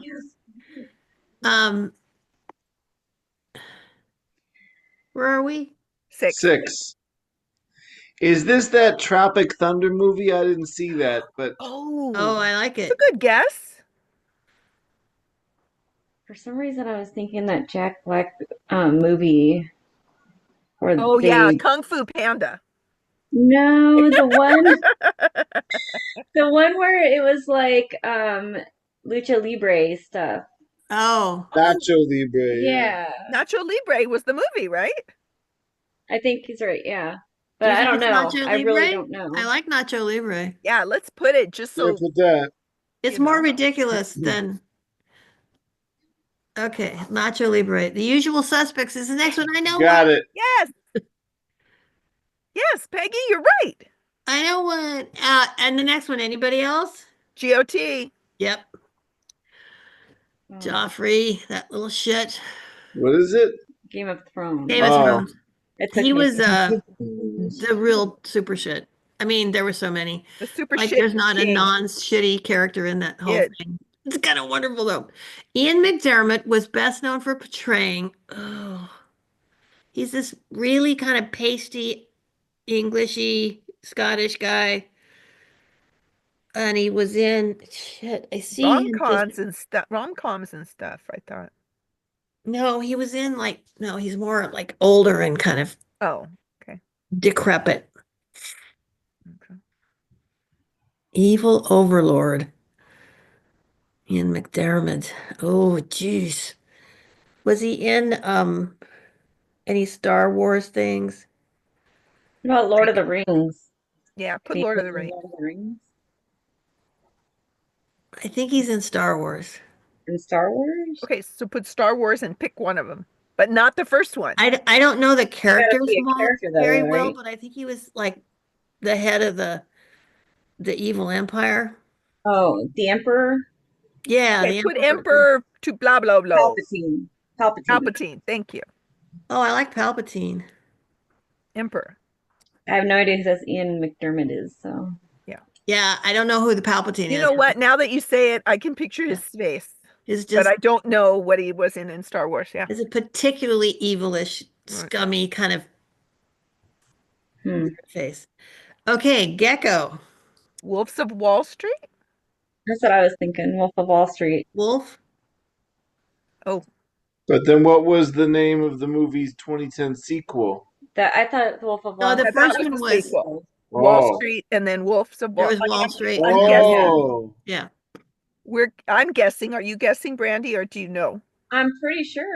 Wolf of Wall I'm Street. guessing. I know Wolf of Wall Street was a sequel. Oh, well, there you go. At least I'm pretty sure. I'm never sure of anything. Yeah, I would go with you on that. Well, I don't have a better answer, so I'm going right on with you. Anybody like this? The bonus is like bonus, really? Thanks a lot, teammate Karl. Armin Shimmerman, anybody? Do we name the character or the game? I think it's This character, the character. The libertarian, the place, right? Voice the character. Oh, voice the character. Yeah. The princess. Toadstool. I don't know anything. Princess Twinkle Toes. BioShock. I don't know. We want to phone throw a in kid? something? The transgender mouse. Transgender mouse. I'm putting it down.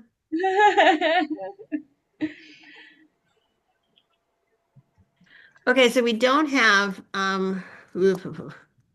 Flash Gordon number 1. So I don't know if this will help, but Ming was an Asian person played by definitely a white person. In 1980. Shocking! Could that have happened? Can you picture the guy's face? Yeah, I mean he's got like the equivalent of blackface for Asian, like the thin curly black mustache and drawn on eyebrows. And 80. But yeah. the actor that played him, can you picture him? No, I don't remember anything else. Ian McClellan. It would have been somebody like that, but not that. It would have been somebody famous enough that he put it on the list. Flash Gordon, 1980. It's hard to go back that far. 1980. So I was like a sophomore. No. A junior. Junior. Had that famous Queen song in it. Which Queen song? Flash. Oh! Flash. Oh! Yeah, that was a big So hit. glad I'm recording. For some reason I'm seeing the Swedish guy, dead, old, wonderful. No touch queuing. Dead, old, wonderful Swedish. Tall, blonde. 3 Days of the Condor. Oh, good film. Yeah. One of my favorites. Still holds up. I just watched it a few weeks ago. Played Jesus in the Jesus movie that came out in the 60s.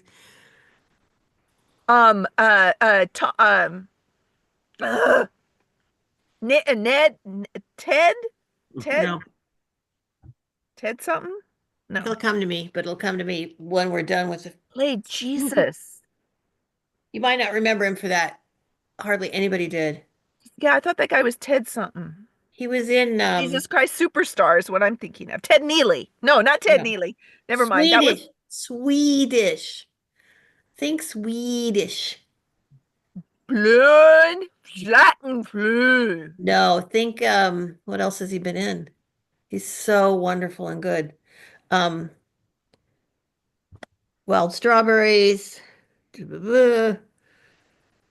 was in the fairly recent version of Robin Hood that came out like 15 years ago, 20 years ago. Anybody see that? Men in Tights. No, that was like 40 years ago. Swedish. Oh man. Sorry, it'll probably come to me later. Val, Ivan, He Ivor. died fairly recently. Von something. Ugh. Vaughn. I think it's a Von. Let's put N3OsD and put umlauts over a bunch of the Okay, O's. not Swedish spelled it though. wrong. Okay, Max we'll come von back to that. Sydow. I might Max come von up with it. Sydow. No. Anybody know Padisha Emperor Shaddam Carino, the fourth in Dune Part 2? Samuel L. Jackson. Emperor Shaddam, Padisha Shaddam. I haven't seen any of those. Timothy Chalamet. I know he was in it, but I don't think that was him. The Sandworm.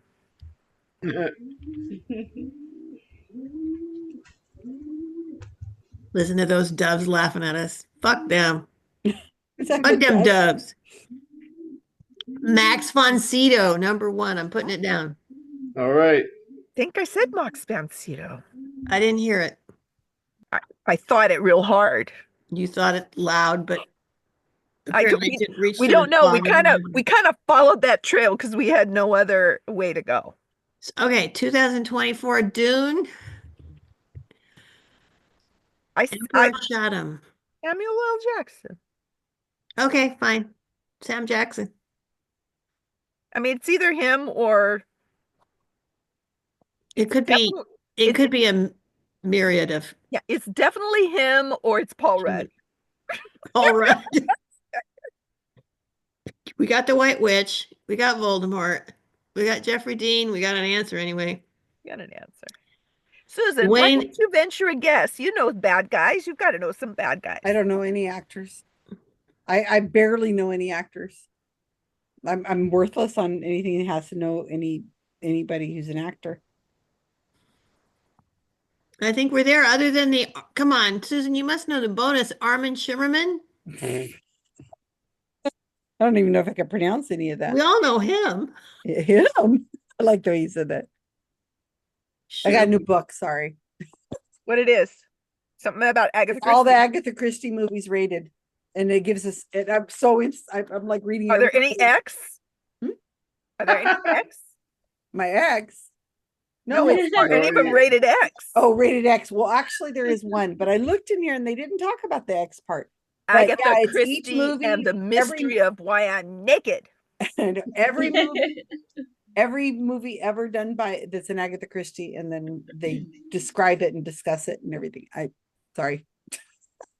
I got it yesterday and I've been diving through it. That was a gift from someone, right?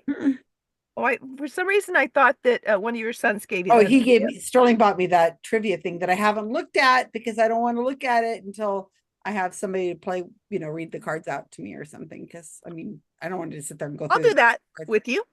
Well, I thought maybe I would do it on video. Oh, okay.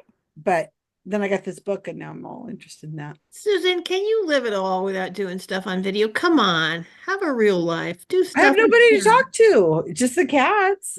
Well, Karen's just offered. Well, to read trivia cards, That's not enough, Peggy. That's not it's enough. not. Sorry, I'm trying You're going to go to the bother of being in person with someone. I have to do more than recording my voice for my kids someday will listen to my voice. It's got to be videoable, apparently. Oh, wait, I can't juggle. There's 2 meanings to juggle. I'm sure you can do one of them. There you go. Yeah, I'll come over and I'll go, Susan, watch this. I'm going to start the microwave, make a call, and sweep the floor. Yeah, there you go. And take a call and do all kinds of juggly things. I made cookies yesterday. Whoa, what flavor? They're brown sugar cinnamon, just brown sugar. And then I made, Ross Blotcher came over to the house. What day is today? Thursday? He was here Tuesday. I can't believe you, of all people, would ask that. I don't know what day it is most of the time. I barely know it's 2025. He came over. He texts me at like 5:30 and says, "Hey, I'm in Salinas. Can I come over around 7?" I'm like, I have nothing in the house to eat. So I went and You made some said, sure, cookies. come read these trivia cards to me. No, I had him come over and I made some molasses, ginger molasses cookies. I've never made them before. And I'm glad I made it because he hadn't eaten. So I sent him on his way. We went to Denny's because nobody goes to Denny's. You end up at Denny's, right? We went to Denny's because it was 8:30 and he hadn't eaten and he wanted to drive up to Sacramento. So I sent him a whole bunch of cookies with him. So Nice. yeah, because it was homey. How was Denny's? Homey making, and my kitchen smelled really good with ginger and molasses and all that stuff. Did you have a grand slam? No, I just had a salad because I wasn't hungry at all. Hey, Karl, we're done. Well, We're they're done? they got All them all. right. Let me check the. We don't want to brag about the bonus though. We all Mhm. agreed, right, you guys? We should put something down for the bonus. I'll make something up. What do you think? Oh, we already did. We did. We have it. did. Yeah, we got it. We would like to share. We would like to share our answer. Karl. Wait, Karl, come back. Transgender bound. Oh my God, I put Karl and Kyle. Oh yeah, I did put them on here because I wasn't sure. I wrote down Kyle as having a round is what it was. Wait, Kyle. Yeah, I wrote Kyle. That's right. And Karl says, I don't think it's Kyle. Are you sure about that? Oh, he came back. I told you he's back. He's right here. She had a question for you. No, I was kidding. I was just saying we want ask for everyone to read their answers to number 11, but I was kind of kidding. Most of us made stupid stuff up. I'm sure. Somebody will have it right. Watch. One could say that about the authors of the game, though, too. That's true. They might have made up the same thing we made up.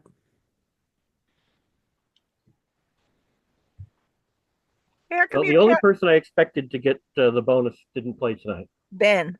Yeah.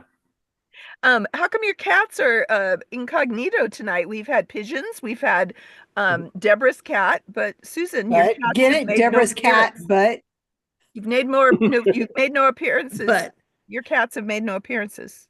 no, his cat was there. Oh, Susan. Oh, mine? Hamilton? Yeah. Oh, he's been sleeping. Karl's cat. Here. Karl, we didn't do that good for you. I'm sorry. Oh, it's a tough round. We have a few. Still be in the running.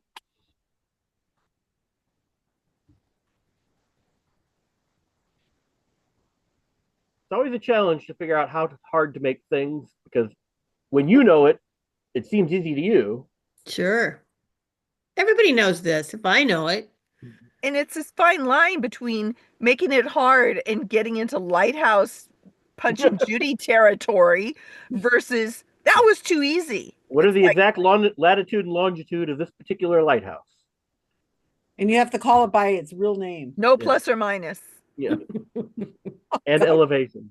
I think we've given the lighthouse category way more credit than it deserves. But were you here for that, Peggy? Yeah, I was. I missed Punch and I Judy. still though. think we should talk more about the best films according to RogerEbert.com. Yes. All right. Share screen. Oh, goody PowerPoint. I love it. You guys are really, your skills of PowerPoint are really something else. All right, here we go. Number 1. Max von Sydow. Yay. Oh, I thought it was you. Well done, Peggy. Now, number 2, I'm not sure if anyone got number 2. Would it have helped at all if I had read the question like this? Who played Padishah Emperor Shaddam Corrino IV? No, you're kidding. 2024 film Dune Part 2. How does that give anything away? Oh, Walken. I don't know. Christopher Walken. I thought you were doing Bill Shatner. That's what I thought too. It sounded like Shatner. Bill Shatner does like my dream of there being a film with William Shatner, Adam West, and Christopher Walken all in the same movie has been dashed by the death of Adam West. They can use the CGI. Yep. Or they can have Karl do it. He just did a really good job. Yeah. Oh, you guys were right. I thought it was Kate Yay. Blanchett. Good get, team. who is also featured in my one rounds of keys on the keyboard. No, Paul, I have never seen that actress. Hey, say what's up? Fines. Wow, amazing how they can make him look like that. If we misspelled his last name, we rewrote Ralph Phineas because I guess is that close enough? How were you I didn't- pronouncing it when you said I it? pronounced it wrong, but this is who I meant. I just couldn't come up with how to spell it. I will grant you the point because everybody probably needs every point they can get on this round. Right. Okay. Negan Smith, I will accept just Negan. Get 18. Wow, what a name. Way to Negan? get it. And that baseball bat is Lucille. Did he also go by Nigel? I don't believe so. Dang. Lucille. 6, Idiocracy. Oh yeah. President Camacho. I guessed it was the president. And Karl, this picture is getting some circulation Yeah, on I've lately. seen it a lot with Elon Musk and his chainsaw. Yeah. 7, The Usual Suspects.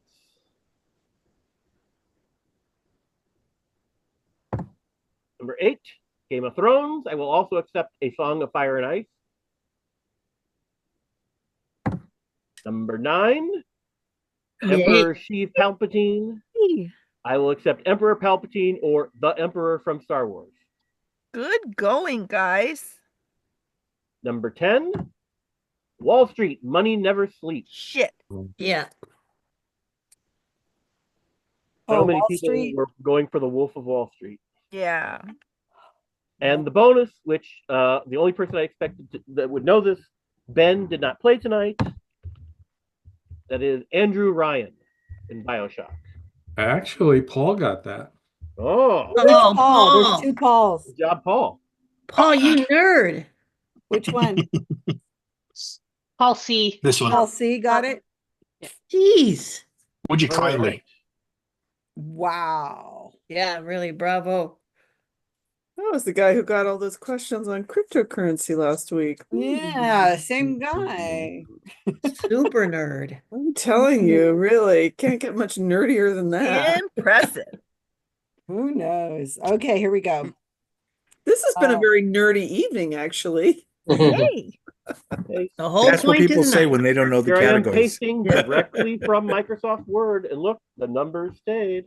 It's absolutely true. To 16. Look at this. I don't know the category. I just call it too nerdy. You're Yep, absolutely I'm the right. same way. Yeah, I you struggled tonight. actually, I knew two you answers so far. pigeonholed me perfectly. Okay, so Republicans love Trump's speech. They said it went all right. Oh boy, we didn't catch up this round, that's for sure. Your score was I think we got 5. okay. That's respectable. Yeah. Yeah, it is respectable. Okay. Torque, took. Yeah, I have to apologize to our team. I actually missed copying one of the questions, which we didn't even discuss. I don't know if we would have got it. The Lord Baltimore one wasn't even on the sheet we were looking at, but we got 8. Damn. Wow. That's impressive. Multiplication in the third grade group. 6. Right in the margin there. We want Nickelback, but we don't want Nickelback. 7. So 6.5. So we've got some tough categories tonight. Look at that. 7, 6, 5. Yeah, very good. 5. Wow, that's Okay. some low average. So now That's an before we get average to the average. last round, I want to just remind everybody that I have Rob and Jamie for next week, and that is all I got. So I need I another am category. actually going to head out right now because I'm starting not to feel that well. So Thank you for Aw. volunteering, Avi, for Hope the you feel next better. week. no, I'm not doing next week. Thank you, Okay. Avi. Bye, Abby. But- Night. Good night. So I'll do do- I have anybody I'll who's do gonna 2 put- weeks from now. Oh, Paul raised his hand. Which Paul? Paul C. Oh, I said goodbye. I'm not qualified yet. Damn. I'd love to, but there are rules. It's like being at an auction, Paul, right? Any movement. Yeah, I wasn't paying attention, but if I had been, you would have been like on the list. You'd be on the list already. I'd be like, all right, there I'll you do go. 2 weeks, Susan. Okay, so not next week, but the week after. Yeah, I can't do second. I can come up with a bonus if you need a bonus. Okay. Let's see. I'll Susan, do- I always have a category, Susan, if you get Paul stuck. T said something. I'll step up. Yay, Paul. I'll take over Paul's seat. Okay, Paul T. And then the following week, Karen's going to take it. And so, Peggy, I'll put you on for 2 weeks from now, unless we have somebody who wants. I'm going to give the bonus next week to Karl, unless somebody else wants to do bonus next week. Norman, are you thinking? You're unmuted. I've got a what? Are you thinking? Thinking? I'm always thinking, yeah, but I'm deep in thought, yeah. Do you know the difference The only between reason we got a 5. What? What's the difference between? Bergstrom's paradox and Simpson's paradox? You probably all know that, so anyhow. Actually, I have a riddle. You want to hear my riddle really fast? Okay. Yes. Because I was thinking about a theme in the future, ancient Rome, if you ever had ancient Rome. It really is true that in the Roman Colosseum, they really did feed Christians to lions. That's really true. It's not a myth. So in the cheering Roman Colosseum, how did the lion feel after he devoured a female Christian martyr? Answer, he was gladiator. Oh boy. Vincent missed out on that one. Norman. Yeah, where did they go? I was recording Vincent. that too. Was that recorded? Yeah. Vincent, you missed it. That was very good. Is that up for eternity now? Oh geez. Yeah, forever and ever. That's pretty good. I liked it. We laughed. Okay, so Well, next eternity week is a I'm gonna long put- time. The sun Where is did they going get the to, lions, you destroy the earth at suppose? some point. So Karl, you you're don't up. have to worry about it. We haven't done Rome, have we? I don't think we have. We've done Roman and Greek gods, and I don't believe we've done anything on Rome. I want to figure out I want to get comfortable with the whole iPad thing, and then I would. I want Play around to with learn how they got the lions to fight. Would you like to do that category and you could find that out? Research it. Yeah, I just want to excited. find out how they captured the lions. No idea. So yeah, Norman, play around with it. I'm sure there's somebody who'll be happy, if not me, to do a Zoom with you and just practice like trying to copy something out and paste it on. I guess use Word, otherwise, these people will have a hard Well, that's time. what I was wondering. You use it because I don't have Word on I can use another Notepad. I think works like good. Notepad on the iPad. Notepad or Google Docs, if you have that. Well, that's what I was looking at the other day. Since, like I said, I don't use the iPad that much to see what's on there for documents. Got to be some document. Jamie, what do you use? It doesn't need to be fancy. All you need to do really is type, right? Yeah, it could be as simple as writing it down and typing it into the chat. It can be as simple as that. Jamie, what do you use? What I use, I don't use any of that. What I do is I use email. Actually, I write it. I do it on my iPhone. I write an email and I send it to my iPad using email, and I paste and copy from my email. That's cool. And when I do that, all the numbering problems go away. It saves it automatically. It's extremely easy. How So come I you use haven't mail. given us that advice before? That's really good. Because nobody That's very listens to sweet. advice anyway. We've been saying to use I know. freaking We text do or advice all Notepad, the which is time. the I don't use any easiest thing text. to use in the world, and no one takes any advantage. Yeah, I use Notepad. Okay, let's go on. Can we get to the last round here? I'm Copy on and the East paste Coast. special. All right, Rob, you are up. All right, this is going to be quick. You're either going to know this or not. And it is. Trump's cabinet. Name the 10 films based on the book La Planète des Singes by Pierre Boulle. Seriously? Sure. Cool. Let's I do go. know What this is one. this? What is the real question? Let's go. No, that's it. I do know this. So if people don't know, that is the novel that the Planet of the Apes series Oh, is based on. shit. You shouldn't have gave that Why part. did you say that? Oh, because I don't want to be that mean. There are actually 10 movies in the franchise, and I just got the last one to watch on my list. And I look, how many movies are in the franchise? This is exactly 10. So there we go. Oh, Go I to don't your know room. about 10. I know 5. Go to your room. Okay. You have to send us your. Oh, there it is. Okay.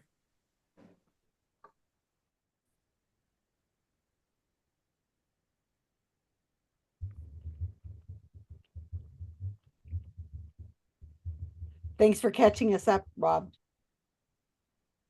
What? Thanks for catching us up. What do you mean? You were so behind. I'm sorry, I missed my my link. How do No, I you get should to my have it. room? It says you're not joined. Is it underneath something? I don't think so. Okay, here's what I'll do is I will just give you some special powers. And you Thank can you. go over, wait a second. There you go. You should be able to just join in by going to the join function. Do you see it? I do. I see breakout rooms. Okay, go to breakout rooms and on the right-hand side, it'll say join, Thank you so much. whatever room you're in. Okay, have fun. Right. Night. Okay.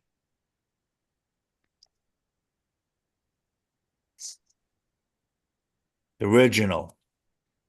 And then it was either Conquest or Beneath. Beneath was next. I think it was Beneath.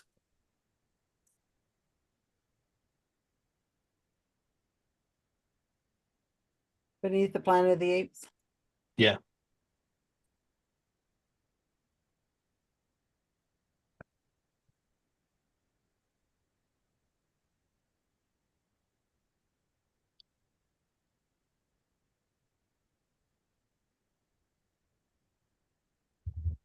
Return to the Planet of the Apes.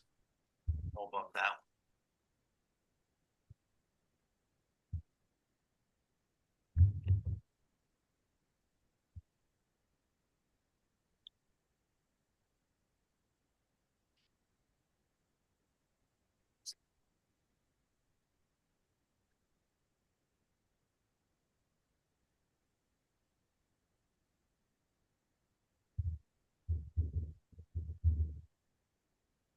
That's all I know. The originals. I got them out of sequence, I think, but that doesn't matter. Was there a war for the Planet of the Apes as well? There might be. Or I think for that's one of the newer ones. Yeah.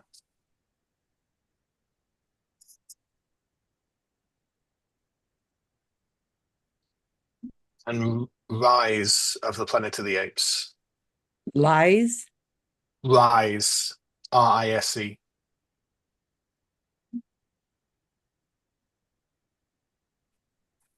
I haven't seen anything except the original ones. The original one is great. The And second it's one I been a didn't long like. time.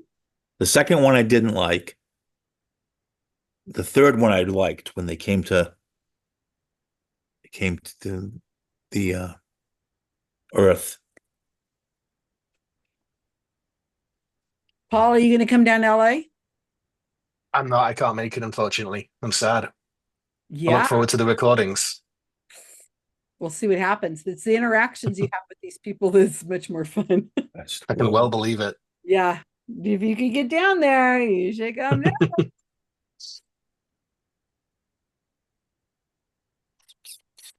What's going on, kitten? Yeah, did good girl. Have you been a good girl? You've been a really good girl. You're gonna miss me, huh? I'm gonna be gone for a long time. You guys are going to be here. Kimberly says she's gonna come hang out with you guys. Mm-hmm.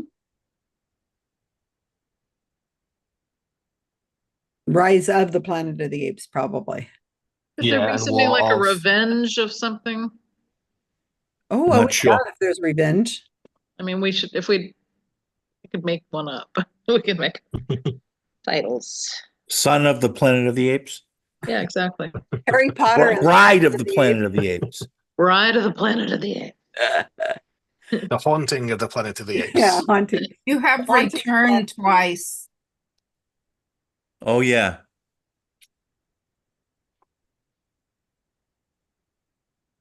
I think the Harry Potter franchise is a good one. Kitties and the Planet of the Apes, huh? Kitties. You have a kitty that went to the Planet of the Apes? Show. It was cool. You would have fun. I bet there's lots of places to sleep for you. Uh-huh. What's the newer ones called? You got them there. Yeah, but I don't Yeah, know some which of them. ones. It's probably Rise of the Planet of the Apes for number 8. Yeah, Rise of the yeah. And then 7 is Or of War for the Planet of the Apes, I think. or of the or for the. Yeah, I think 4. War for the Planet of the Apes. Haunting to Planet of the Apes, I don't think. No. Haunting of the, but that was a joke. That was my joke. We can't tell because you have that accent if you're joking. You just trust me. Automatically, we assume you're brilliant. Never, ever do that. I think that's a thing. Now, if you wore glasses and had that accent, Well, I do wear contacts, so it's not hard. no, you got to wear the black kind. They have to be really dark black. Robin's like, yeah. Are you still talking to that guy, Robin? Not right now. I'm playing Candy Crush. I'm unwinding after work. Yeah, I get you. I've got a game. Our work has been super intense lately. I mean, we've just had a parade of. It's like working in an emergency room. It's. What are they all coming in for? Is it the same kind of thing? Oh, it's everything. Oh, it's different things. Oh yeah, everything is different. I've been going to the post office a lot to mail these books that I'm selling, and it's constant stream of people winning a passport.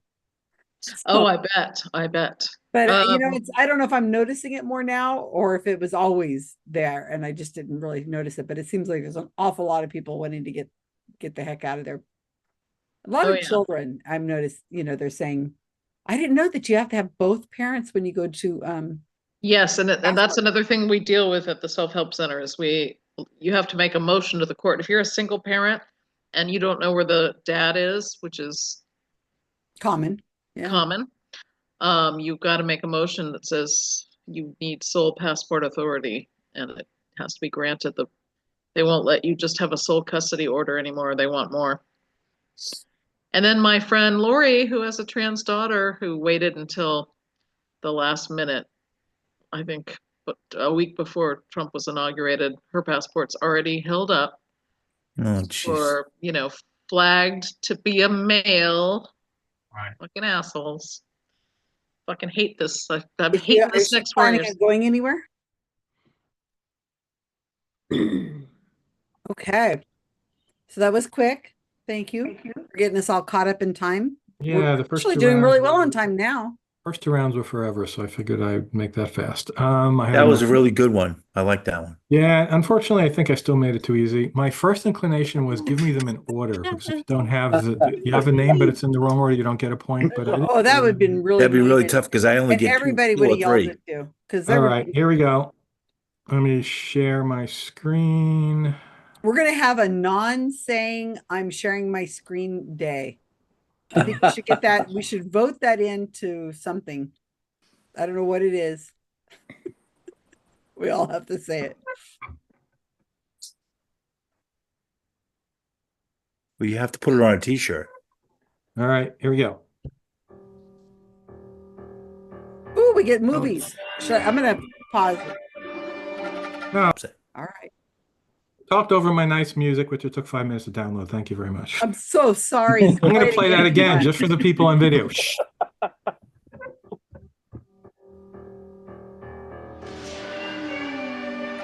Oh, pretty good.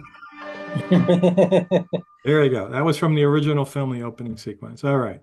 First one. I think people should have gotten Planet of the Apes, which was nice. We got at least one. Yeah, 1 point. Number 2 was Beneath with the Great Bomb. Beneath the Planet of the Apes. Beneath. Wonderful bomb. Number 3, Escape from a time travel movie, which Susan would have hated if you. That was one of my favorites. Second favorite one. The apes come back in time to our time, which was 1971. Number 4 is Conquest of the Planet of the Apes. Conquest of. And 5, Battle for the Planet of the Apes. All right, so that was the original series. And we waited all the way to 2001 and did Planet of the Apes again. That's what I should have done. The most awfully received of them all, and it did not get a sequel. That was it was horrible. It was horrid. Why was it horrible? Marky Mark was in it. Yeah, it was more about Mark Wahlberg. than it was Wahlberg was in it. Plus, it ended with a time travel twist, which well, then you might as well just throw it out. Yeah, it wasn't the Statue of Liberty. 7, The new series starts with Rise of the Planet of the Apes. That looks like a man. Yeah, no. It does. Look at him. It's like they morphed it wrong. They didn't do a good job. No. Yeah, it doesn't look It's like CGI It looks too much like a probably. man. Number Kind 8 of the point, I think. was Dawn of the Planet of the Apes. We're doing good so far. 9 was The War for the Planet. War, okay. Very good, Paul. This is when War for the Planet humans of the Apes. regressed and lost their ability to speak and also to think properly. Oh. And finally, I haven't seen it yet. No spoilers. Kingdom of the Planet of the Apes. They all die, and then there's this. They find out they're really in New York. They have a war and they all fling crap at each other. Was there one called Return to the Planet of the Apes? Not on your list? You saw them all as old 10. That was on the list, yeah. Okay. What? Return to was on there? I thought it was on.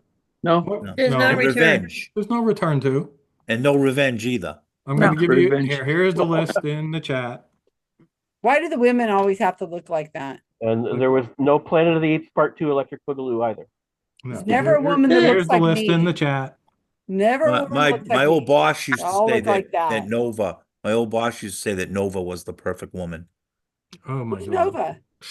Silent and She barefoot. didn't talk. Yeah. No. Booby and barefoot. He wasn't Wow. entirely silent. Wow. Tyler! Yeah, right. Yeah, and that's by the right, way, that's right. pregnant by the end. So yeah.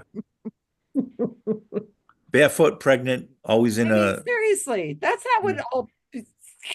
No, my old boss used to say that. They throw a little dirt on her face to make her look like she's sorta not perfectly. How come when it's all ripped up, it just coincidentally it covers up the nipples? How come? Hollywood standards. Just Yeah. So actually, I got into this because I was looking the other day and I watched a YouTube video on the making of it and all that. And they initially wanted this to have an R rating where none of the humans wore anything on top. Whoa. Well, they shouldn't. I mean, it's stupid. Then they had to put it on Do National gorillas and Geographic apes and Channel. stuff wear clothes on top? You know what I always think is really funny is the bedroom scenes where blankets are always They had bedrooms? up. No. I'm just talking about, TV Any and movie in movies and TV. general. Not about Oh. apes. And Or they play just on the Planet of the scene, Apes. And they're No, wearing I'm a talking. nightgown. I'm talking about genders here. So, if where you have, the bedroom scenes, a couple in bed, and the sheets are always over the woman up to here, and they're down a man at his hips. They're both in the same bed under the same covers. Well, we know that The men woman get is too more hot. They covered get than the hot. man. They can't handle the heat, so they have to throw the covers off of them. Which is really funny because I sleep naked, but my husband, being Caribbean, is always cold, so he always wears a lot in bed. He has, big, heavy pajamas. Okay, TMI, getting back to Planet of the Apes. The other trivia there is that the original script. So, all right, vote. Who wears The original clothes script to for the bed? first movie. What did you guys hadn't- do to Janine? The original Come on, script. Bob, I know the had answer. them in I'm a so fancy- tired Listen Had to a Rob fancy Schneider. modern getting me city. up early. Mute Had a everybody, fancy- Rob. Had a No, you fancy better not. modern city equivalent to the current day, but that was too expensive for them to do, so they reverted back to a barbaric background. Anyway, Oh, interesting. I didn't know that. I didn't know that either. I just want to point out that I was so curious. I thought there must be like some porn versions of Planet of the Apes.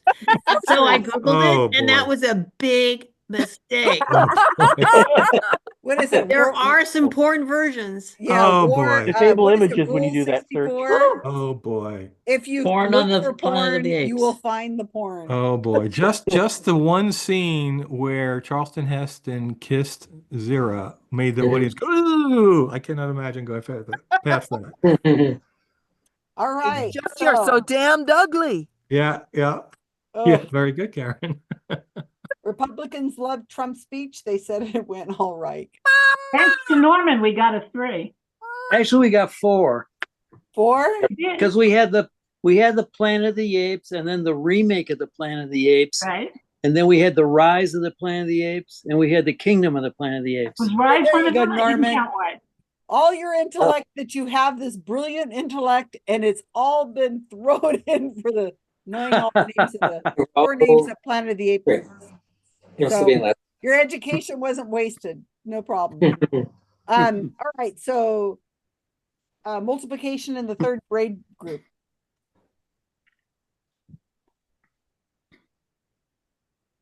Oh, I guess that would be 7. Sorry, I forgot Avi wasn't here. Took or took. Wow, really good. We got 8. It's not hard. Wow. Oh, I was in Stop the the count. I Stop the gave no help count. whatsoever. I was Paul Carr, I think, that knew those. Okay, him and Kevin. We want Nickelback, but we don't want Nickelback. I don't want Nickelback. I've seen the Monkey's Paw. I do not want to have him coming back. You know what that means, right? We should do a trivia on Monkey's Paw. You guys better pay attention to what that is. The story or the legend? The legend? The story, probably. I should do that. Well, this team has some brilliant simians on it, and we got a 10. Oh. Well, we, not being me, but being the team. Wow. We Oh, mean we have how? a wiener. A wiener, Look- wiener. Look at that spread. I know. Isn't that awful? My team just bombed. Oh my God. Another That's Truman. huh? pretty bad. That's pretty Being bad. coming 5th place. So the winner is this week. We want Nickel back, but we don't want Nickel back.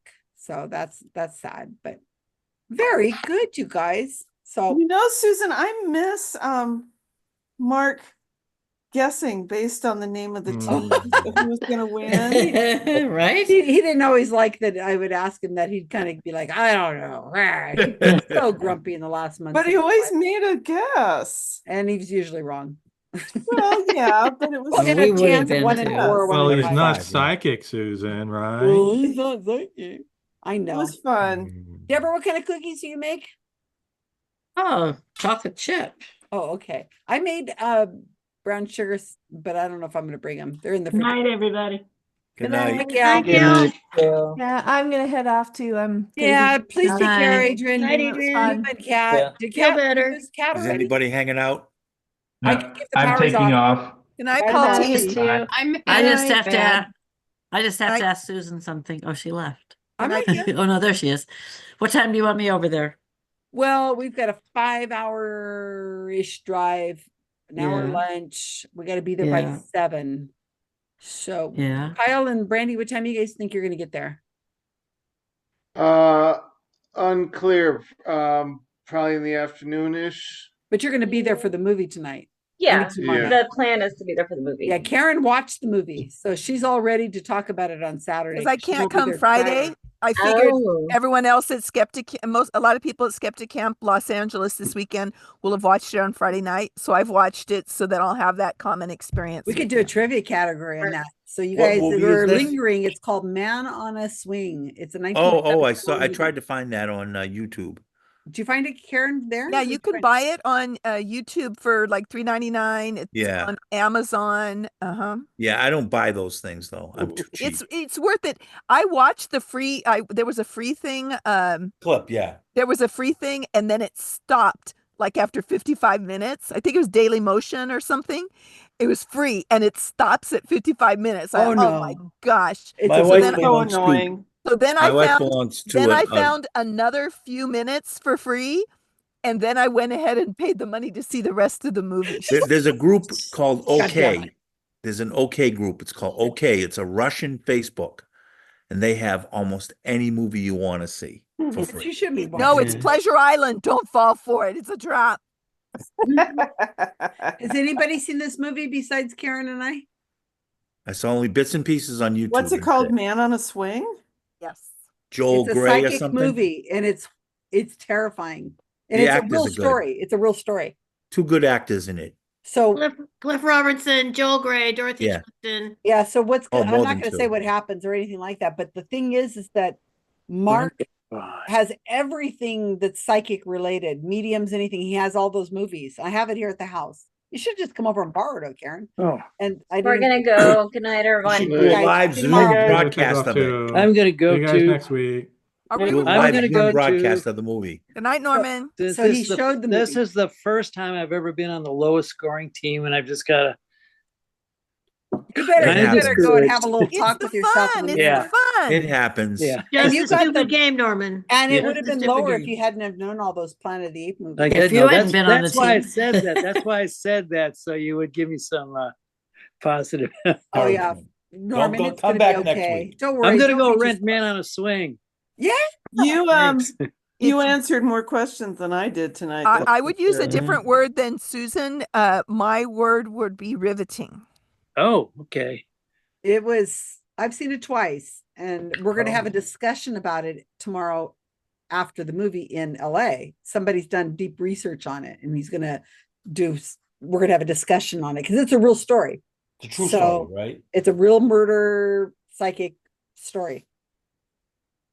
So it's Well, based I've on a book that was just- written about the original case. And Mark was really into it. So he showed it to Jim, who's going to be having the discussion about it on Friday. And I'm really looking forward to this part. One of Okay. those movies that people probably didn't even know about until. Good night. Good All night. right. I Nighty find it night. comforting that I'm not the only person who has dozed off during Act 3. Act 3. I'm listening, but I'm vaguely not there. All right. I'm going to go. So that way, if anybody wants the powers, they can have them. But this way it gives you the out to say, okay, I'm going to bed. All right. You But guys you are didn't not say. exhausted. Good You night, didn't, everybody. you Turn the didn't say what recording time. off. Deborah, Good night. like, if we Turn leave the at 10, recording off. 12, 1, 2, 3, 10's good for me. 4, 10-ish. Yeah. And that way I'll have Okay. had breakfast and Yeah. Okay. I've washed my I'll dishes too. I'll leave the house about 9:20 or something.